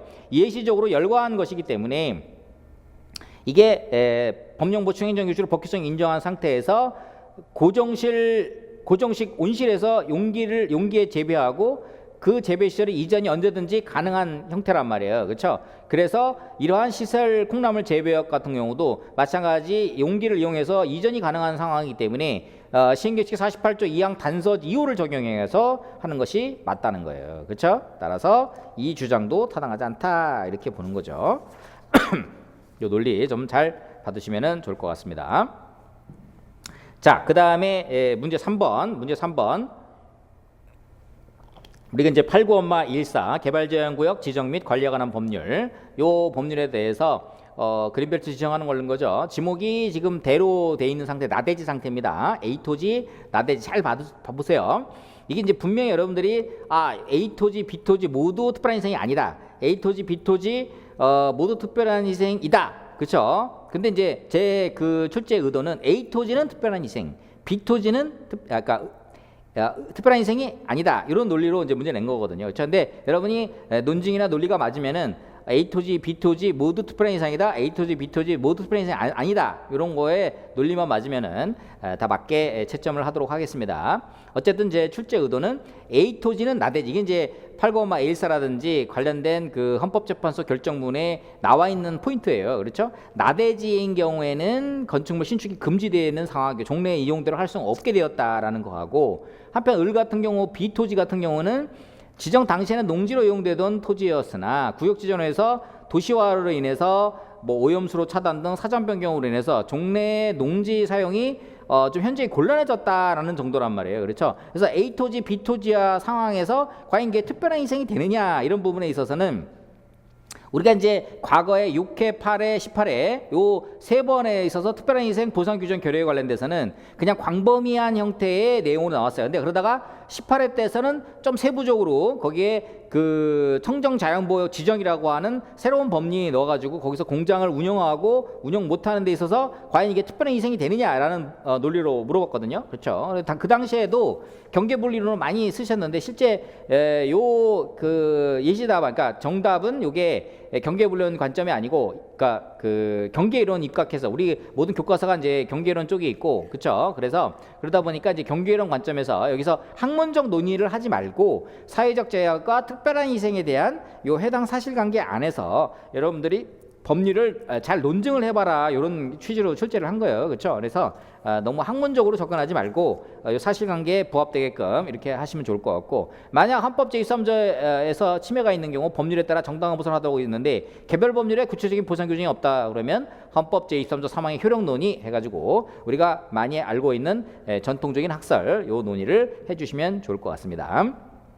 자, 특별한 희생, 사회적 제약을 넘는 손실. 우리가 경계이론 관점에서, 그렇죠, 헌법 제23조 제1항, 2항 사회적 제약을 넘는 특별한 희생인 경우에는, 그렇죠, 법률에 따라 보상을 하도록 되어 있습니다. 자, 그러면 특별한 희생에 대해서는, 그러면 특별한 희생이 어떤 것이냐라는 부분에 대해서는 법령에 아무런 말을 하고 있지 않죠. 그러니까 이 부분에 대해서 학설이 형식적 기준설과 실질적 기준설을 대립하고 있습니다. 자, 형식적 기준설은 인적 범위가 특정되어 있느냐, 형식적 기준설. 그 다음에 실질적 기준설은 침해의 본질과 강도에 따라서 목사보수 중상사, 그렇죠? 목적 위배설, 사적 효용설, 보호가치설, 기대 가능성설, 중대성설, 상황 구속성설, 사회적 비용설. 사회적 비용설은 처음에 그 연세대 김성수 교수님이 맨 처음에 논증을 한 거죠. 이거 상당히 그 경제학적으로 타당한 논리라고 봅니다. 최근에 어떤 비용 편입 분석 이런 것 관점에서 보면은. 자, 그리고 대법원은 현재 8.14뿐만 아니라 요거에 관련된 많은 사건이 있어요. 그렇죠? 그래서 요것이 하나, 그러니까 형적 기준과 실적 기준 하나만 가지고 되는 것이 아니라 요거를 종합적으로 고려해서 개별적 구체적으로 판단해야 된다라고 이제 보고 있는 겁니다. 그렇죠? 자, 그러면 해당 사안에서 그러니까 A 토지 관점에서 보면은, 자, 재산권 제한이 헌법 제23조 1항 사회적 제약에 그치는 것이 아니라, 그렇죠? 1, 2항에 그치는 게 아니라 3항에 이제 손실보상이 되는 특별한 희생이 돼야 되는지 여부에 대해서는, 그렇죠? 침해의 본질과 내용, 그 다음에 침해 정도에 따라 판단을 해야 되는 거죠. A 토지는 지금 지목이 되고 개발지원구역 지정 당시에 이미 나대지로서 건축을 예정하거나 기대할 수 있는 상태였습니다. 그죠? 그런데 A 토지는 지목이 지금 되고 개발지원구역으로 인해 가지고 지금 지정으로 해서 건축이 전면 금지된 상황이어서 사실상 종전의 용도 대지로서의 사회통념상 예정된 이용이 완전히 봉쇄된 상황이에요. 그렇죠? 이는 토지의 핵심적 이용 가치에 대한 박탈이고 이것은 사회적 제약을 넘는 특별한 희생에 해당한다. 뭐 목적 예배설, 뭐 사적 효용설 이런 우리 재산권 침해 본질과 강도 관점에서 이렇게 논의를 해볼 수 있겠고요. 자, B 토지는 지정 당시 농지였어요. 농지는 직접 지금 개발제한구역 지정 자체만으로 해서 농지 이용이 금지가 되는 것은 아닙니다. 그렇죠? 개발 제한 구역으로 되든 뭐가 우리가 농림 지역이든 뭐든 간에 이 농사 짓는 거는 크게 뭐 상황이 없어요. 상관이 없습니다. 도시화로 오염수로 차단 등의 사정이 발생했다 하더라도 개발 제한 구역 지정 그 자체로 인한 직접적이고 필연적 결과로서 농사를 못 짓게 되는 것이냐, 특히 농지로서 이용이 법적으로 완전히 전면 배제되는 것이냐라고 봤을 때 전면 배제되지는 않는다고 보는 거죠. 그 재산권의 본질적 내용과 침해는 되게 어렵다라고 볼 수는 있죠. 그렇죠? 물론 이걸 이제 그 반대의 경우의 수도 있을 수 있죠. 도시화로 인해서 오염, 수로 차단 뭐 이래가지고 더 이상 이게 지금 그 오염돼 가지고 농사를 져도 그게 대해서 먹거나 먹을 수가 없게 돼 가지고, 그렇죠? 그래서 더 이상 이 소출을 하더라도 내가 그거를 뭐 팔 수 있는 상품성도 없고, 실제로 도시가 너무 오염이 많이 돼 가지고 이 농사 져가지고 내가 먹고 살 수 없다고 한다면 이것도 뭐 특별한 희생으로 갈 수는 있겠습니다. 그렇죠? 그래서 제가 말씀드린 것처럼 논증을 통해서 논리적으로 이게 A 토지, B 토지 모두 특별한 희생이다라는 거에 있어서 논리적으로 맞으면 그 정답으로 해서 채점을 하겠다 이렇게 말씀을 드린 이유가 이제 그런 포인트가 되겠고요. 자, 그다음에 24페이지에서 자, 보상 규정이 결여시의 해결 방법, 헌법상 정당 보상, 그렇죠? 자, 헌법상 정당 보상이랑 완전한 보상을 말고, 완전한 보상은 피침해 재산의 객관적 가치를 완전하게 보상하는 것으로서 보상 금액뿐만 아니라 보상의 시기 방법에서 어떠한 제한을 두어서는 안 된다. 이게 이제 대법원과 헌법재판소의 일관된 태도입니다. 근데 이제 학설에 갈리고 있죠. 그렇죠? 완전한 보상으로 하고 있는데 그 완전한 보상이 뭐에 대한 학설은 있잖아요. 그렇죠? 완전 보상설, 상당 보상설, 절충설이 있는데, 자, 우리 현재 대법원에서는 제가 지금 말씀드린 것처럼 정당 보상은 수용 재산의 객관적 가치를 완전하게 보상하는 것으로서 보상 금액뿐만 아니라 보상의 시기, 방법에서 어떠한 제한을 두어서는 안 된다라는 것이 되겠습니다.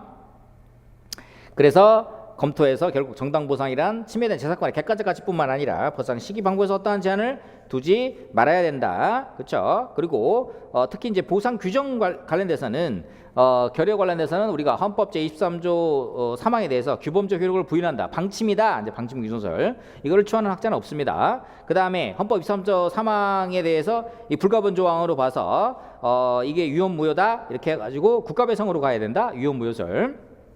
있고요. 그 다음에 헌법 제23조 3항을 직접 근거로 손실보상해야 된다. 직접 필요. 요거 같은 경우는 뭐 우리가 권력분립에 위배된다 이런 논의가 있고, 그다음에 헌법 23조 3항 및 관계기준을 유추정해서 보상해야 된다. 그러니까 보상을 해야 된다는 거는 직접 필요성하고 유추정설이 있어요. 그렇죠? 근데 이제 유추의 범위와 내용을 어떻게 할 것이냐에 대한 부분이 좀 애매하고요. 그다음에 8,14로 나왔다고 하는 학설이 보상 입법 부작위 위헌설, 그렇죠? 입법자가 입법을 할 때까지 기다렸다가 보상을 해야 되는 거 아니야? 보상 입법 부작위 위헌설, 그렇죠?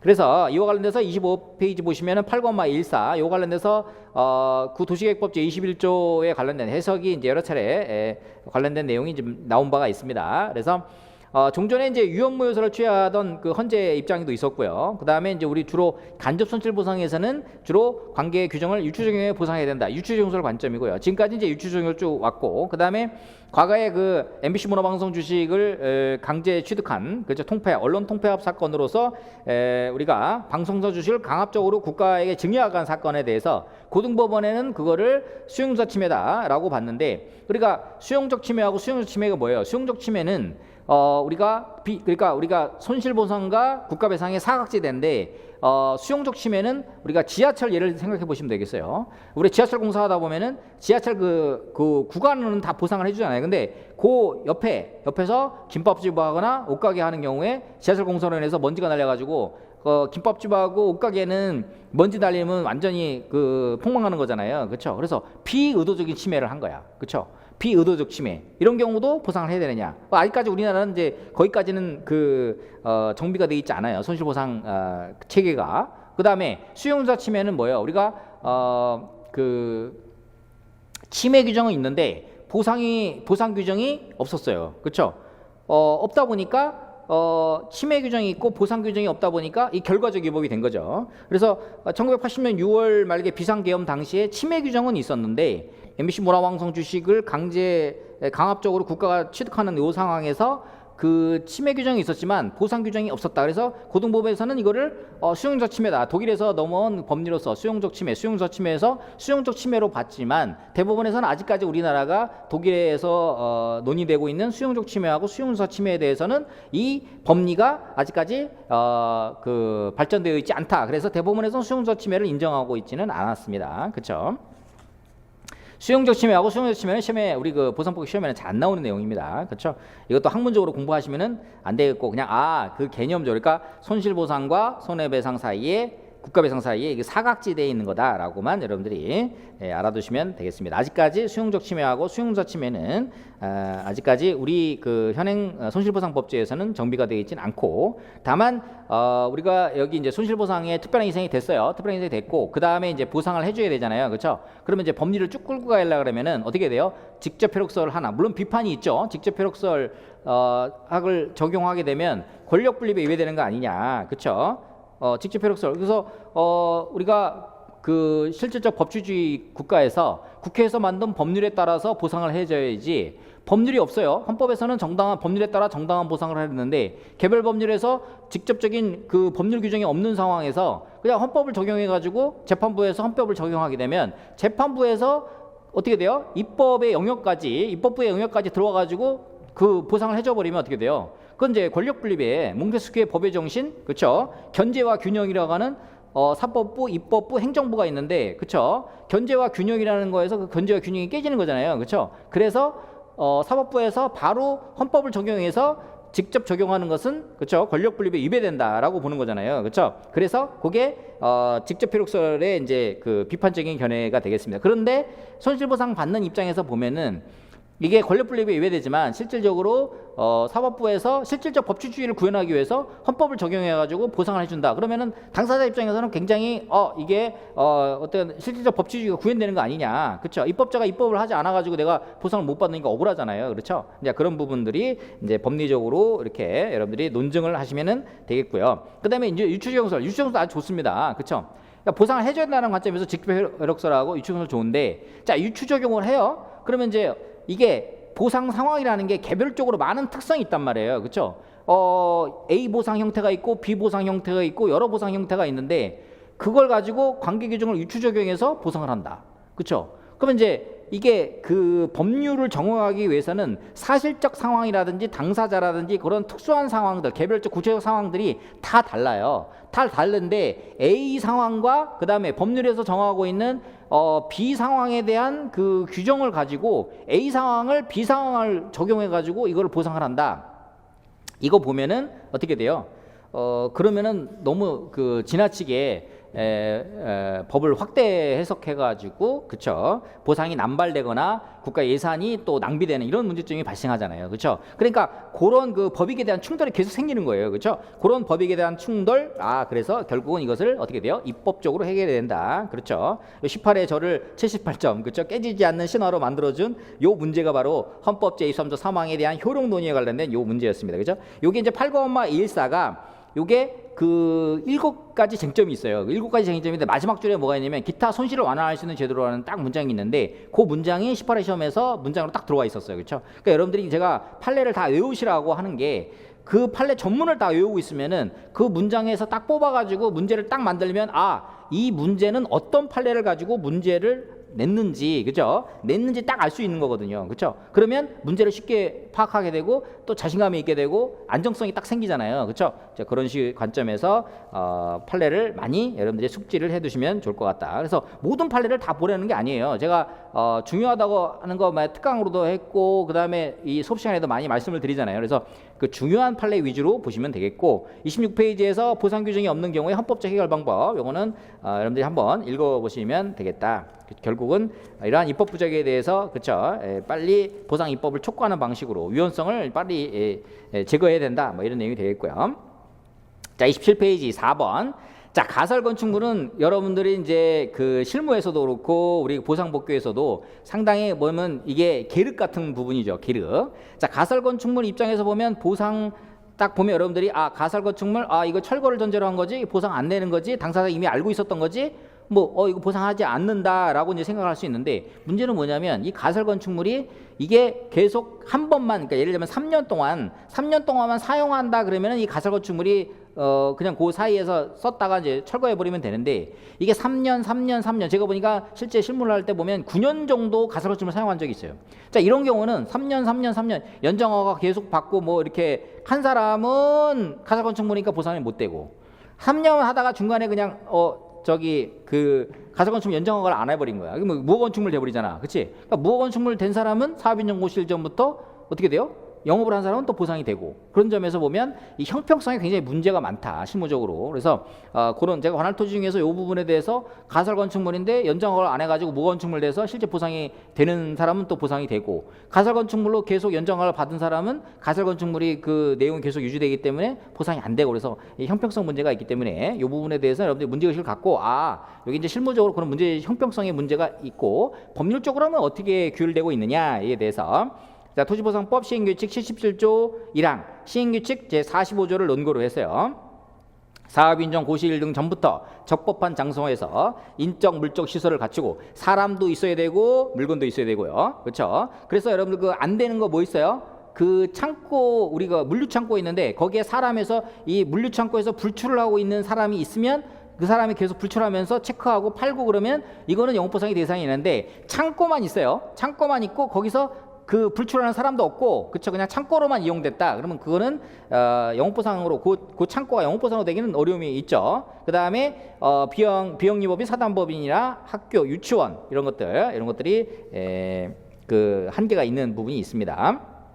그 다음에 관계법령에다가 허가를 받아 그 내용대로 행하는 영업, 그쵸? 그렇다 그러면 자유영업인 경우 있죠. 그러니까 허가 없이 자유영업의 경우에는, 자, 요것도 논란이 항상 되고 있는데, 사업자 등록이 있어야만 영업보상의 대상이 되느냐? 그건 아닙니다. 사업자 등록은 과세의 신고를 위해서 하는 것이지, 사업자 등록과 관계없이 사업인정 고시일 등 전부터 적법한 장소에서 인적 물적 시설을 갖추고 계속적으로 행하는 영업인 경우에는 보상 대상이 된다. 관계법령 등에서 허가를 받아 그 내용대로 행하는 영업일 경우에 한해서 그 허가를 안 받았을 때 보상 대상이 안 된다는 거지, 자유영업인 경우는 보상 대상이 된다, 이렇게 보시면 되겠고요.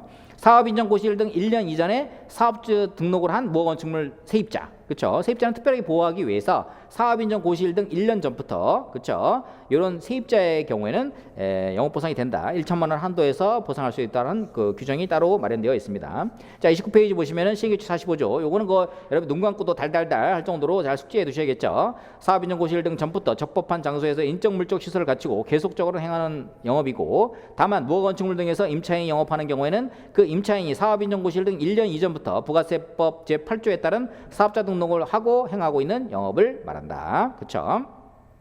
그 다음에 그 영업을 행함에 있어서 관계법령에 의한 허가 등을 필요로 하는 경우는 사업인정 고시일 등 전에 허가를 받아 그 내용대로 행하는 영업. 그렇죠? 자, 그러면은 요거에 대해서 사업인정 고시일 등 전부터 자유영업을 한 경우는 어떻게 해야 되겠느냐? 그것도 영업보상이 된다고 제가 말씀을 드렸는데, 무조건 다 되는 거냐? 그렇진 않죠. 그거에 대해서는 어떻게 돼요? 그러면 이제 임차인이다 그러면 임대차 계약서가 있을 거고요, 그렇죠? 그 다음에 거기서 영업하게 되면 뭐 전기 뭐 이런 거 썼을 거 아니에요, 그렇죠? 전기 사용 내역, 그렇죠? 그 다음에 매달 월세 냈을 거 아니에요, 월세 납부 내역, 그렇죠? 그 다음에 그거에서 뭐 그 매출에 관련된 장부가 있을 거 아니에요, 장부 내역, 그렇죠? 이런 것들. 그 다음에 현장에서 뭐 영업을 했으면 그 여러 가지 영업에 대한 그 무슨 시설물도 있을 수도 있고, 거기 사람 앉아서 뭐 책상에서 일하고 뭐 이런 게 있을 거 아니에요. 현장 뭐 사진이라든가 이런 것들이 구비가 돼가지고 그것을 이제 사업 시행자가 제출해서, 이게 자유영업이긴 한데 사업자 등록은 없었지만 적법하게 영업이 됐다라고 하는 거, 그렇죠? 이런 것들이 입증이 되어야지 보상을 하고요. 만약에 이걸 입증을 못하면 어떻게 됩니까? 못한 걸 하면 이전면 보상하는 거예요, 그렇죠? 그런 것들을 보시면 되겠고, 시행규칙 46조에서는 뭐예요? 이 배허혐, 이게 우리가 그 36회 1-1번 문제에서 이 콘크리트 공장인 경우에, 그렇죠? 콘크리트 공장, 그다음에 축산업 같은 경우, 도축장 같은 경우, 그죠? 이런 것들은 그 배허혐, 배우제 특수성, 그다음에 허가 여부, 그다음에 도축장 등 혐오 시설, 그렇죠? 이게 그 콘크리트 공장, 그다음에 도축장, 그다음에 우리 축사, 돈사, 계사 이런 거는 상당히 돈사, 축사, 계사 같은 경우는 우리 그 배설물 같은 경우라든가 특히 이제 냄새가 좀 많이 나잖아요. 도축장 같은 경우도 상당히 그 혐오 시설을 많이 보고 있고요. 그 다음에 콘크리트 공장 같은 경우는 이게 분진 같은 경우가 상당히 많이 이렇게 외부로 나가는 이런 부분들이 있어서 그런 부분들이 상당히 주민들에게 상당히 혐오감을 주는 이런 측면이 있어서 배허연, 그러니까 폐업과 휴업에 관련된 게 배허연뿐만 아니라 우리 판례에서 이전 가능성에 관련된 이런 판례도 있으니까 그것도 잘 좀 체크를 해두시면 좋을 것 같고 시행규칙 47조 이것도 잘 읽어보시고 여러분들이 잘 숙지를 해두시면 좋을 것 같습니다. 자, 30페이지에서 가설 건축물의 영업손실 보상, 이게 제주도 이제 신발곡장 사건이죠. 자, 토지 소유자는 도시계획 사업이 시행될 때까지 가설 건축물을 철거하여 한시적으로 판례에 보고 있습니다. 한시적으로 사용할 수 있는 대신 도시계획 시설 사업이 시행될 경우에는 자신의 비용으로 그 가설 건축물을 철거해야 할 의무를 부담할 뿐만 아니라 가설 건축물의 철거에 따른 손실 보상을 청구할 수 없고 보상을 청구할 수 없는 손실에는 가설 건축물의 철거 자체에 따른 손실 보상뿐만 아니라 가설 건축물을 철거에 따른 영업 손실 보상도 포함된다 할 것이며 소유자가 그 손실을 청구할 수 없는 이상 그의 가설 건축물의 이용의 권능에 터잡은 임차인 역시 그 가설 건축물의 철거에 따른 영업 손실의 보상을 청구할 수는 없다. 그렇죠? 그러니까 소유자는 좋아요. 소유자는 그래. 자기가 알고 있었으니까 그렇지만 자 임차인의 경우에는 억울할 수는 좀 있어요. 이 부분에 대해서는 임차인의 경우는 그렇죠. 임차인은 억울할 수 있잖아. 이 가설 건축물이 근데 이제 임차인도 자기가 이게 적법한 건축물인지 가설 건축물인지 등기부라든지 등기사항 정보증명서라든지 건축물 내장 같은 걸 띄워보면 또 알 수는 있거든요. 그렇죠? 이게 어떤 법률 행위에 있어서는 이걸 알았느냐 몰랐느냐 굉장히 중요해요. 그렇죠? 알고 했느냐 고의적으로 했느냐. 그렇죠? 우리가 그래서 고의범하고 과실범도 그 차이가 있잖아요. 그렇죠? 그래서 이게 보상에 관련돼서도 이게 알고 했느냐 이런 부분들이 굉장히 중요한 이제 포인트가 되기는 합니다. 30페이지 보시면은 세입자 등의 영업손실이 토지보상법 시행규칙 45조 영업보상 대상에 해당하느냐. 그렇죠? 그래서 판례에 보면은 판례 때에는 가설건축물의 소유자뿐만 아니라 그 가설건축물의 이용권능에 터잡은 임차인 역시 가설건축물 철거에 따른 영업손실 보상을 청구할 수 없다고 판시하기 때문에 임차인의 경우에 영업보상 대상이 되지는 않는다 이렇게 보고 있고요. 만약에 사업인정 고시 등 1년 전부터 사업자 등록을 한 세입자 병의 경우에는 모건축물 내 세입자로서 사업인정 고시일 등 1년 전부터 사업자 등록을 하고 영업을 한 경우이기 때문에 어떻게 돼요? 45조 요건 충족한다. 따라서 임차인 영업보상에 대해서는 되겠다라고 하지만 1천만 원 한도 이거 적어주시면 되겠고 그 다음에 이제 가설 건축물에서 영업한 세입자 의뢰 영업보상 관련된 거 다시 한번 정리. 그 다음에 무건축물에서 세입자 병과의 보상 차이에 있어서는 바로 제가 말씀드린 것처럼 원칙적으로 위법한 건축물이지만 영업보상 판단에서는 건축물의 위법성만으로 일률적으로 배제가 이루어지지 않는다는 겁니다. 그렇죠? 그래서 토지보상법 시행규칙 45조에서도 사업인정 고시일 등 기준 1년 이전부터 사업자 등록을 하고 계속 고정적으로 영업을 해온 경우에 그 영업의 사회적 경제적 보호가치를 인정해 왔고 그렇죠? 따라서 모건축물에 하더라도 장기간 영업이 사실상 대인 경우에는 생계 기반으로서 보호할 필요가 있다. 그렇죠? 따라서 세입자 병 같은 경우 일정 요건을 충족하게 되면 예외적으로 영업손실 보상이 될 수 있다. 이렇게 보는 거죠. 다만 이 가설 건축물에 대해서 무상 철거 조건이긴 한데 이게 이제 연장 허가를 받지 않은 상태에서 이게 사업인정 고시일 등 1년 전부터 사업자 등록을 한 세입자가 된다 그러면 실무적으로는 이게 불분명하고 형법성의 문제가 있으니까 입법적으로 정비할 필요는 있다. 이렇게 정리를 해 주시면 좋겠고요. 이거랑 플러스 보면은 우리 대법원 판례 5일장 모란장이죠. 자, 5일장도 사실은 법리적으로 보면은 이게 거의 대부분 가설 건축물인데 이 5일장에도 영업보상 해줘라라고 하는 거. 그 다음에 계절별로 하는 거 있죠. 스키장, 논설매장, 그 다음에 논설매장이 있고 스키장, 수영장 이런 것도 계절별로 하는 경우에도 요것도 영업보상 해줘라라고 하는 대법원 판례가 있습니다. 그렇죠?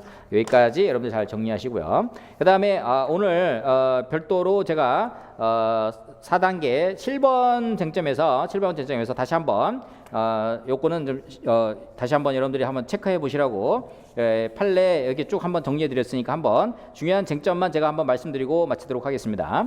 첫 번째 쟁점에서 2015도 58645 자 생활대책 대상자 관련된 쟁점이 되겠습니다. 과연 요 생활대책 대상자 부적격 통보가 처분에 해당하느냐? 자, 이 부분에 대해서 실질적인 우리가 이게 형식에 구애될 것이 아니라 처분 상대방이 입는 불이익이라든지 실질적 행위를 종합적 개별적으로 판단해야 된다. 이런 법리 내용이 되겠습니다. 처분성 판단. 그다음에 최초 부적격 통보 관련된 거, 그렇죠? 그다음에 이게 불복 방법을 고지를 했어요, 그렇죠? 자, 이런 경우에 처분에 해당한다 이렇게 보고 있고요. 2020도 두 번째 판결, 2020도 50324 사건이 있습니다, 그렇죠? 1차 처분은 1차 결정은 처분으로 보고 1차 결정에 대해서는 각하를 했다고 그랬어요. 그렇죠? 그랬을 때 처분성 판단에 대한 일반 기준 요걸 해석을 내놨어요. 그렇죠? 뭘 내놨습니까? 특히 불복 방법의 선택에 중대한 이해관계를 가지는 상대방의 인식 가능성과 예측 가능성을 굉장히 중요시 봤습니다. 그렇죠? 그래서 불복 방법을 충분히 사업 시행자가 설명을 했어요. 그렇죠? 따라서 지금 1차 결정에 대해서 억울해가지고 다시 서류를 보완해서 2차 결정, 2차 신청을 했는데 그거에 대해서 거부했다. 이것도 마찬가지 재신청에 관련된 요 부분도 2차 결정도 처분에 해당한다. 이렇게 보고 있다는 거.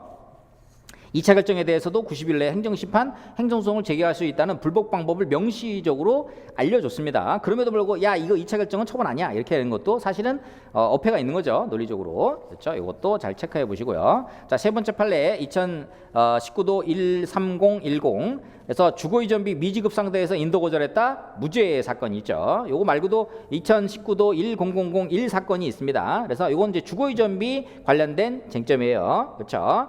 주거이전비 안 줬다, 그렇죠? 안 줬다 그러면은 인도 거절하더라도 무죄다라고 하는 요 판례 잘 좀 기억을 해두시고요.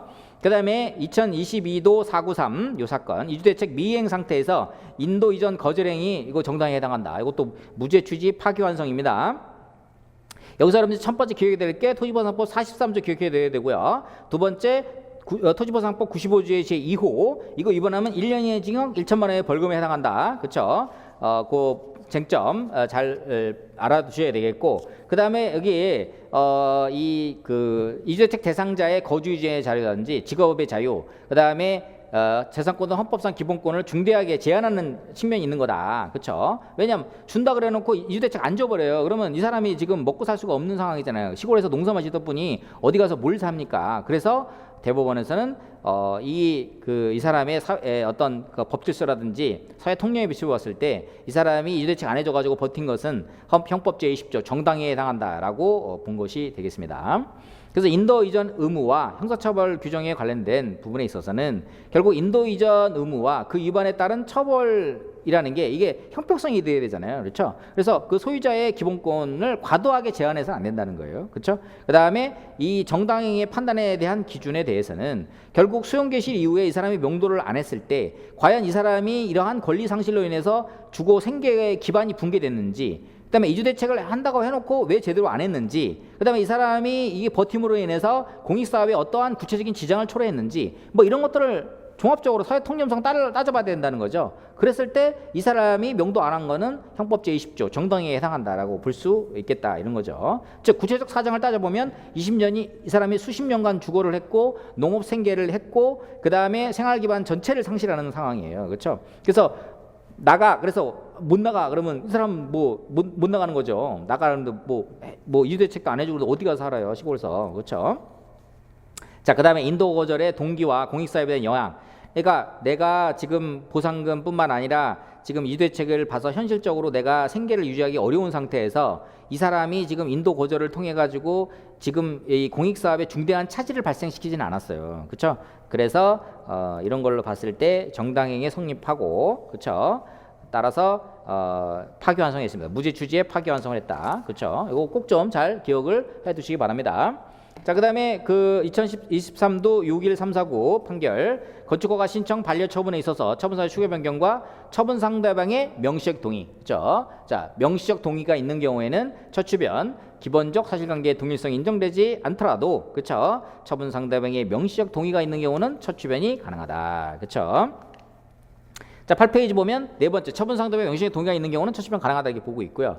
명시적 동의가 없는 경우에 법원은 어떻게 해야 되느냐? 자, 처분 상대방이 아무런 의견을 밝히지 않은 경우 법원은 성명권을 행사해서 처분 상대방의 추가 변경 제한 법리의 원칙을 적용할 것인지 아니면 추가 변경 사유의 실질적 판단을 구하는지에 관해서 분명한 의사를 밝힐 기회를 부여해야 된다라고 보고 있습니다. 그렇죠? 그래서 명시적 동의 없이 추가 변경 사유를 심리 판단하 이를 근거로 처분을 적법하다고 판단하는 것은 직권심리주의의 한계를 벗어난 것으로서 허용될 수 없다. 그러니까 무조건 뭐 그냥 재판부에서 처시면 가능한 거야 이렇게 하는 건 아니고 법원에서 성명권을 행사할 필요가 있다 이렇게 보고 있습니다.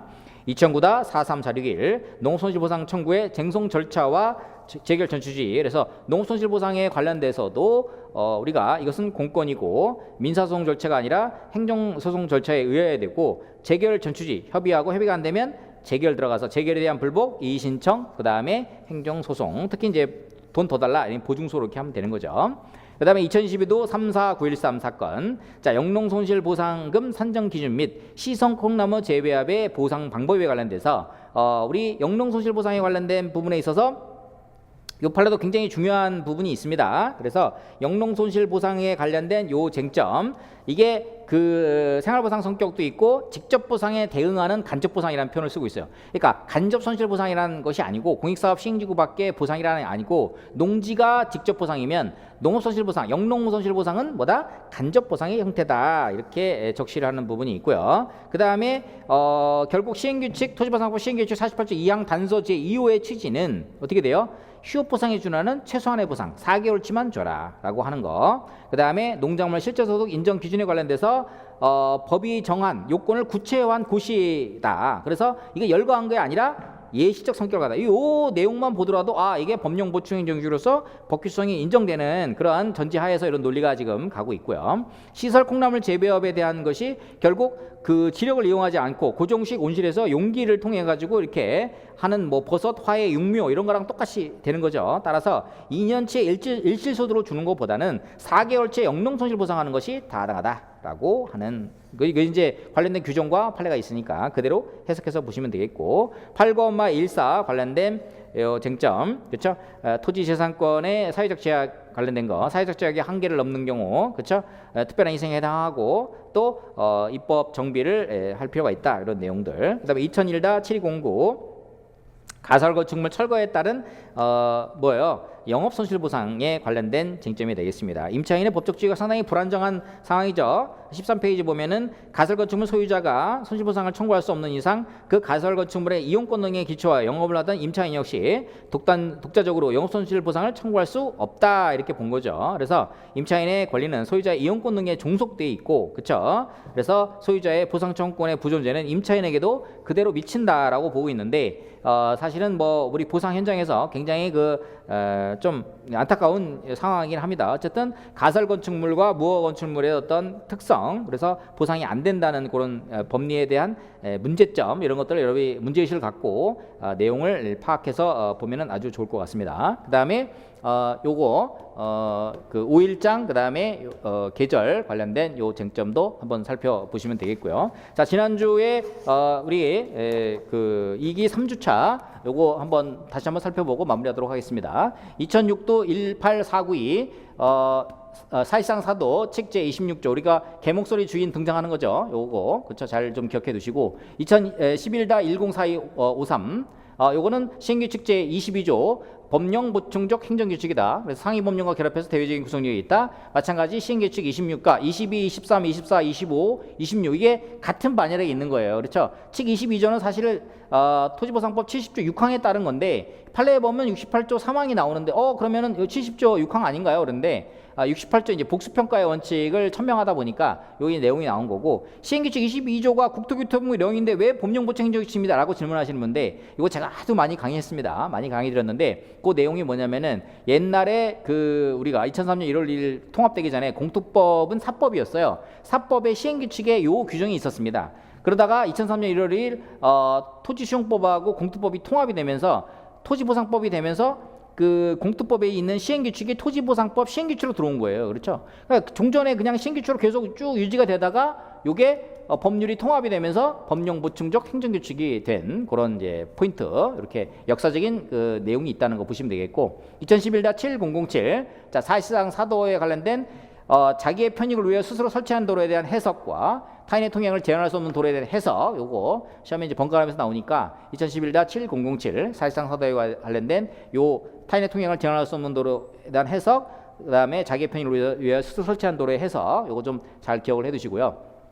2018도 둘둘칠 출제 가능성 제 51% 되는 판례 내용이 되겠습니다. 간접 손실 보상. 그동안 우리가 간접 손실 보상과, 그러니까 사회적 길소 손실과, 그쵸? 그 다음에 경제적 우리가 여기에 소음 진동, 그러니까 물리적 길소 손실과 사회적 경제적 손실이 따로따로 있었어요. 따로따로 있었다가 어떻게 돼요? 이거를 2018도 둘둘칠에서 요것이 하나로 이제 통합이 된 거죠. 그래서 요게 손실보상 제척기간 안에 있으면 손실보상하고, 그 다음에 손실보상 제척기간을 경과하게 되면 어떻게 돼요?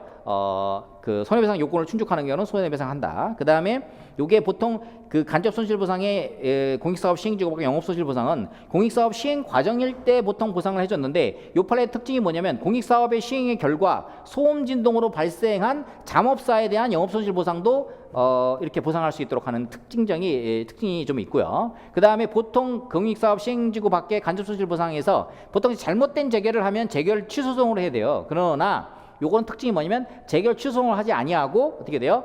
요거를 재결 취소송하지 아니하고 그 보증소로, 그쵸? 다퉈야 된다라고 하는 이런 판례 잘 기억해 두시고요. 그 다음에 2015-238963 요거는 238963 요거는 환매권에 대한 대항력입니다. 그래서 토지보상법 91조의 환매권에 대한, 그러니까 협의나 그 수용의 등기가 되어 있는 경우는 제3자에게 대항할 수 있다는 규정이 있는데, 보통은 민법상의 환매를 받으려면 환매 특약 등기를 해야 되는데, 우리 토지보상법에서는 환매 특약 등기 없이 어떻게 돼요? 협의나 수용의 등기가 돼 있으면 제3자에게 대항할 수 있다라고 하는 2015다 요 238963 요거 꼭 좀 기억해 두시고, 환매권의 통지 의무는 법상 의무고 이를 위반하면 불법행위나 손해배상 책임 부담한다. 99-45864 요 환매권 통지 의무도 법상 의무. 이거 출제가 안 됐습니다. 우리 시험에서는 요 두 개는 출제 안 됐어요. 그러니까 잘 좀 기억해 두시고요. 그 다음에 제가 답안지 관련돼서 자, 오늘의 명언, 형식이 실질을 좌우한다. 그쵸? 항상 여러분들이 목차를 예쁘게 좀 잘 쓰시고, 내용은 여러분들이 시간이 없어 막 그냥 빨리 쓰더라도 목차라도 깨끗하게 쓰시면서 형식과 목차가 깔끔하고, 그 다음에 형식이 깔끔하면 실질적인 내용은, 그쵸? 여러분들이 1년 이상 공부하기 때문에 거의 틀린 일이 없잖아요. 그렇죠? 그래서 형식이 실질을 좌우하고, 친절한 답안지, 다정한 답안지, 그렇죠? 이혜인 작가님 쓰신 다정함이 이긴다라고 하는 책도 있잖아요, 그렇죠? 친절한 답안지, 다정한 답안지. 그래서 친절하게 답안지에 목차 그냥 의의 요건 법적 성질 이렇게 일괄적으로 쓰지 말고 무엇에 대한 의의 요건, 그렇죠? 무엇에 대한 법적 성질. 그 다음에 뭐 검토 소결 쓸 때 그냥 소결 검토 이렇게 쓰지 말고 그 가로 옆에다가 이거 첫 주변, 그쵸? 명시적 도의가 있는 경우 뭐 이렇게 해가지고 명확하게, 그쵸? 뭐 이주대책 이렇게 검토 소결 쓸 때 그냥 이주대책에 대해서 명도를 거절했는데, 그쵸? 그러니까 이주대책을 해주지 않아서 명도를 거절한 경우, 그쵸? 정당에 해당 뭐 이런 식으로 해가지고 명확하게 내 답안지를 읽어보지 않아도 명확하게 내가 어떤 내용을 썼는지 이런 것들을 목차로서 보여줌으로 인해서 채점위원이, 시험위원이 이거를 더 이상 내 답안지 읽지 않아도 전체적인 논거나 흐름을 목차만 보더라도 잘 알 수 있겠다라고 할 수 있게끔 친절한 답안지, 다정한 답안지를 쓰시도록 더 훈련을 많이 해주시면 좋을 것 같습니다. 요즘 추위가 매우 무서운데 각별히 감기 조심하시고요. 아무튼 더 정진하는 한 주 되시기 바랍니다. 고생 많으셨고요. 격려의 벗으로 마치겠습니다. 고맙습니다.